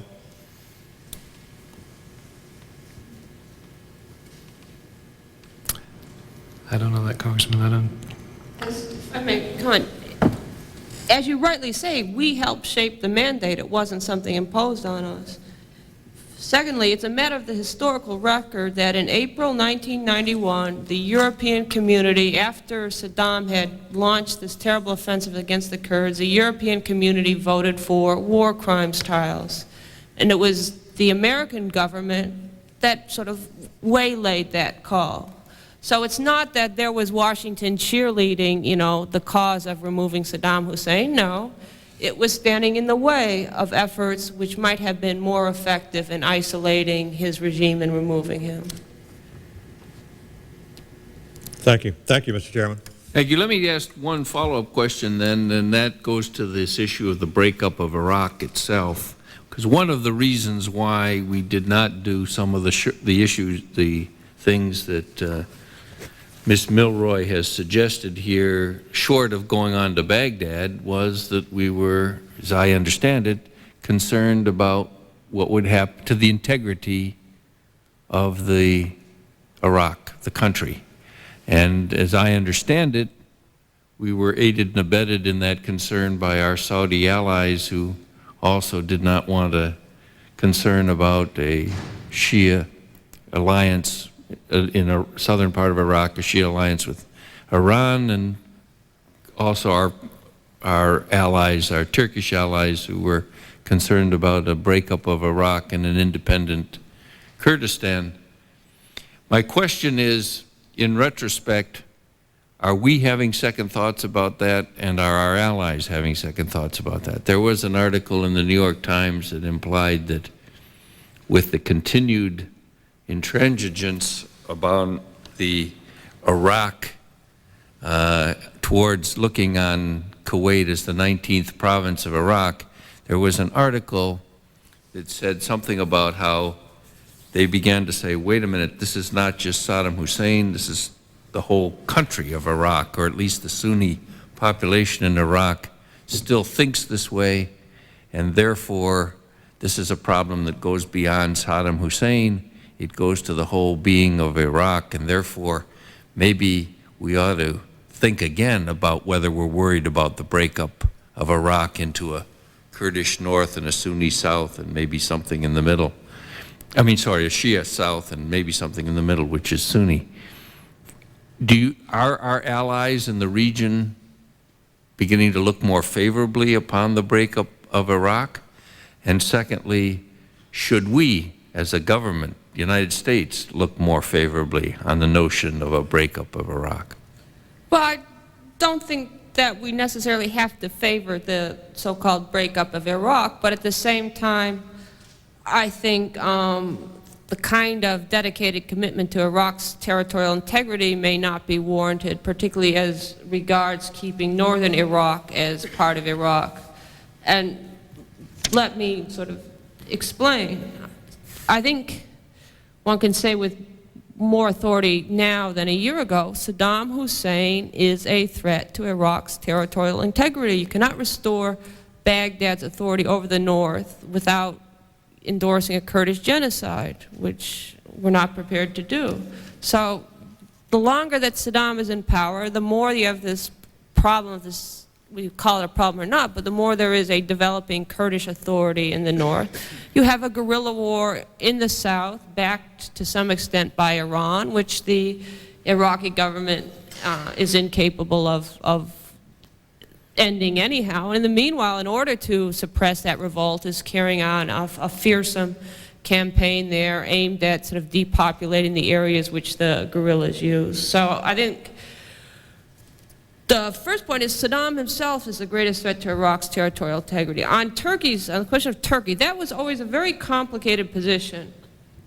You know that the Turkish president and prime minister at the time, Turgut Özal, was the figure principally responsible for bringing Turkey quickly to support the U.S. after the invasion of Kuwait. His defense minister and his foreign minister resigned on him. However, he made that decision. He had what we call a rather enlightened attitude towards the Kurds, both within Turkey and in Iraq, not without some element of guile there. But I understand that he saw the possibility that northern Iraq would not be able to return to Baghdad's authority, that it might fall under a Turkish sphere of influence. Now that so alarmed, as I understand, the administration that it sort of, at least I know bureaucrats who kind of looked suddenly to defense and foreign ministry and the Turkish general staffs against Özal, when before, it had been Özal's authority that had prevailed when the question was to go to war. So there is in Turkey two lines of thought. One is, we don't want the Iraqi Kurds and they must remain a part of Baghdad no matter what. The other is, the situation is problematic, and perhaps one way to address it, and in some respects to Turkey's advantage, because the Kurdish area is a fertile area with oil, is that somehow that area should fall under Turkey's sphere of influence. And there are two opinions in Turkey, and there have always been, and it was not entirely accurate to portray Turkey under Turgut Özal as apprehending during the war the breakup of Iraq. To the extent that Saudi Arabia did, it was my impression as well that the Saudis were very concerned about the so-called breakup of Iraq. But as it emerges, there's some ambiguity about it. The head of Saudi intelligence, Turki Faisal, urged the United States to support the rebellions in Iraq, irrespective of the sectarian character. The United States didn't, partly because of the fear of getting sucked into a quagmire. There were at least two opinions in Saudi Arabia. Now, certainly by now, with the expectation that Iraq would be weak, that Saddam would be gone, all of that dissipated, because Saddam isn't doing what, it was only sort of a year and a half ago, he's not doing what people thought would happen.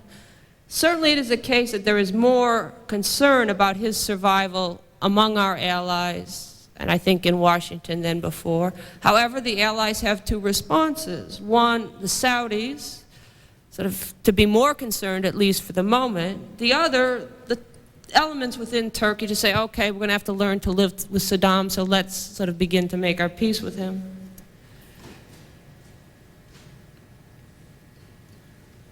Chairman, I don't know any government in the area that's interested in the breakup of Iraq, and I suggest it's because their own histories, their own borders are equally open to challenge. Plus some of the doctrines that have sunk in on the Arab side over the years of nationalism and the identification with that flag, that state. Maybe they weren't comfortable with it in the 20s and the 30s. They've gotten increasingly comfortable with certain political lines on the map over the last generation. So I don't see it's in our interest to favor a breakup. Just seems illogical. If a region is against it, why should we be intruding to say this is the way it should go? Just basically driven, what, to get rid of one man, or maybe one party, the Ba'ath regime. I think it's a sad commentary on our current policies that we are driven to the point where we in fact have to consider this question about the breakup of Iraq. And that Ms. Milroy put it very well when she said that Saddam Hussein's continued rule is the biggest threat to the territorial integrity of Iraq, that this is a man who's so bitterly hated by the great majority of the population, by nearly everyone in the two ethnic groups that make up the bulk of the population, that we have to say that he is indeed a threat to this country's continued existence. Last question. What's your read on the opposition groups? Serious? Possible? Not very serious? Not possible? Start with Mr. Clausen and go the other way this time. The Kurdish opposition groups are clearly very serious and great legitimacy in the Kurdish areas. The Shia opposition groups have done generally a bad job, and that with the death 2 days ago of Ayatollah Khomeini, there really is no universally respected figure in the Shiite community that can draw that community together. And I'm decreasingly I think the chances of the opposition being successful are decreasing as time goes on. And in the Sunni areas, there is nobody who has demonstrated that they have a base of support whatsoever. But all that said, and I don't disagree with it, there are things that they have done that deserve our support. I think it's important we be honest with them. We have not been known for that in dealing with some of these elements in past years, and I think it's been to our discredit. And they shouldn't assume too much of us. I don't believe, and that's where I started in my own statement, that we have a consensus in this country, be it with you in the Congress, between you and the administration, to go all out to make viable an opposition that has not been viable on its own. Many of the leaders are men who had to leave the country, pushed out, exiled, under serious threat as long ago as 20 years. And some of them have gotten caught as clients of other powers, which doesn't help their reputation back home. And yet, they deserve our support, and as long as we're honest with them as to how much we're ready to give, fair enough. I think we can be of some help, and particularly perhaps counseling our friends in the region to be helpful. Yeah, it strikes me there's a question that people raise about the Iraqi opposition, but it was never raised with the PLO. I mean, I never heard people coming to me and or the sort of coming saying, oh, the Palestinians are too divided and they lack a leadership and the other Arab countries play in their politics, so don't deal with them. When, you know, the U.S. government decided it wanted to deal with Palestinians, the Secretary of State went to Jerusalem, the West Bank, said, I like you, and I like you, and I like you. Hanan Ashrawi is a wonderfully articulate woman, and I have a great deal of admiration for her. But tell me how a Christian woman in that society represents a constituency, okay, fine, if the Secretary of State likes to talk to her, fine, I endorse it. Well, it seems to me that there's a lot more skepticism towards dealing with these Iraqis than there is in other issues when we decide, okay, here is a problem and how can we address it. I personally doubt that the United States is going to succeed in a coup that will both oust Saddam and remove the thugs from that regime. I doubt it very much. I think that we need the opposition as the best way to get rid of Saddam.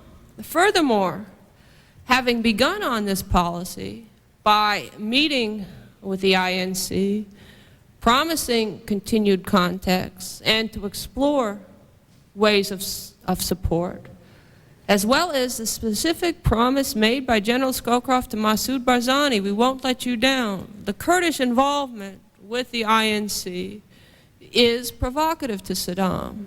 One of the reasons why Massoud Barzani in particular hesitated was his memory of what happened in 1975 when the U.S. government in fact let the Kurds down.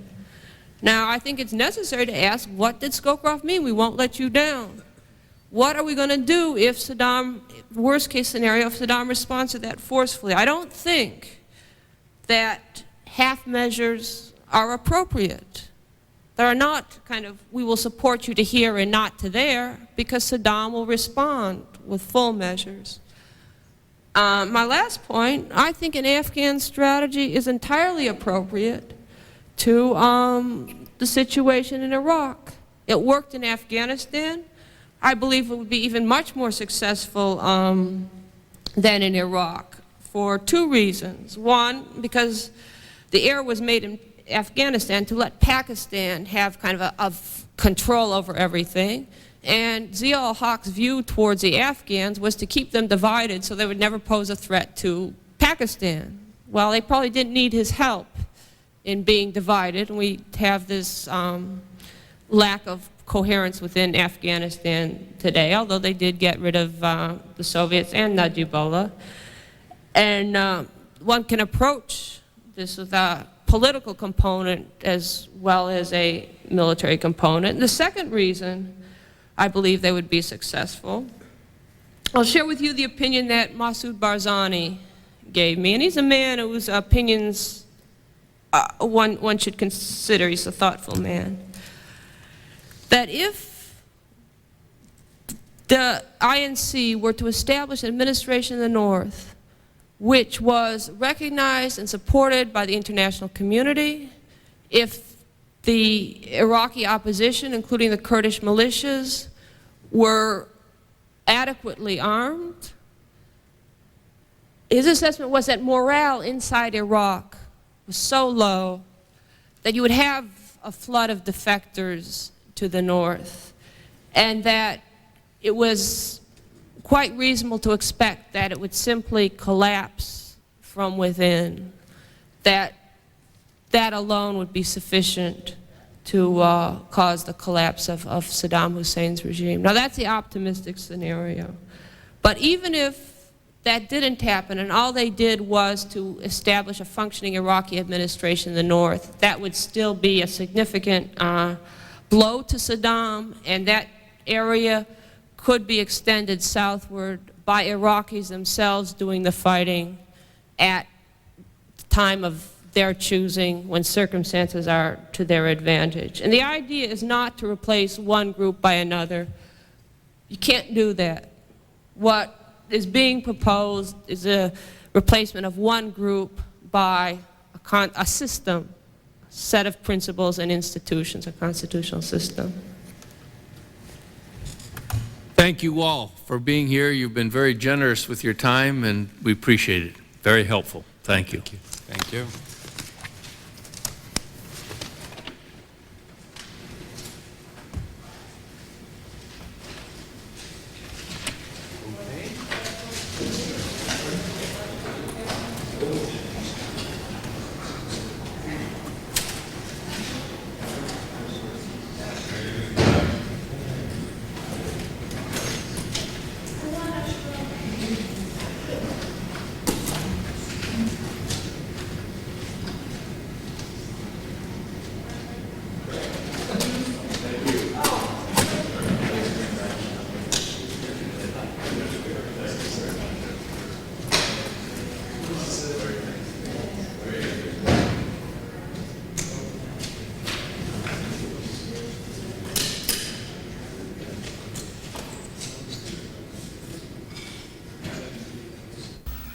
Send your questions or comments about this hearing to the House Armed Services Committee, 2120 Rayburn House Office Building, Washington, D.C., 20515. Next, a discussion of the recent events in the news.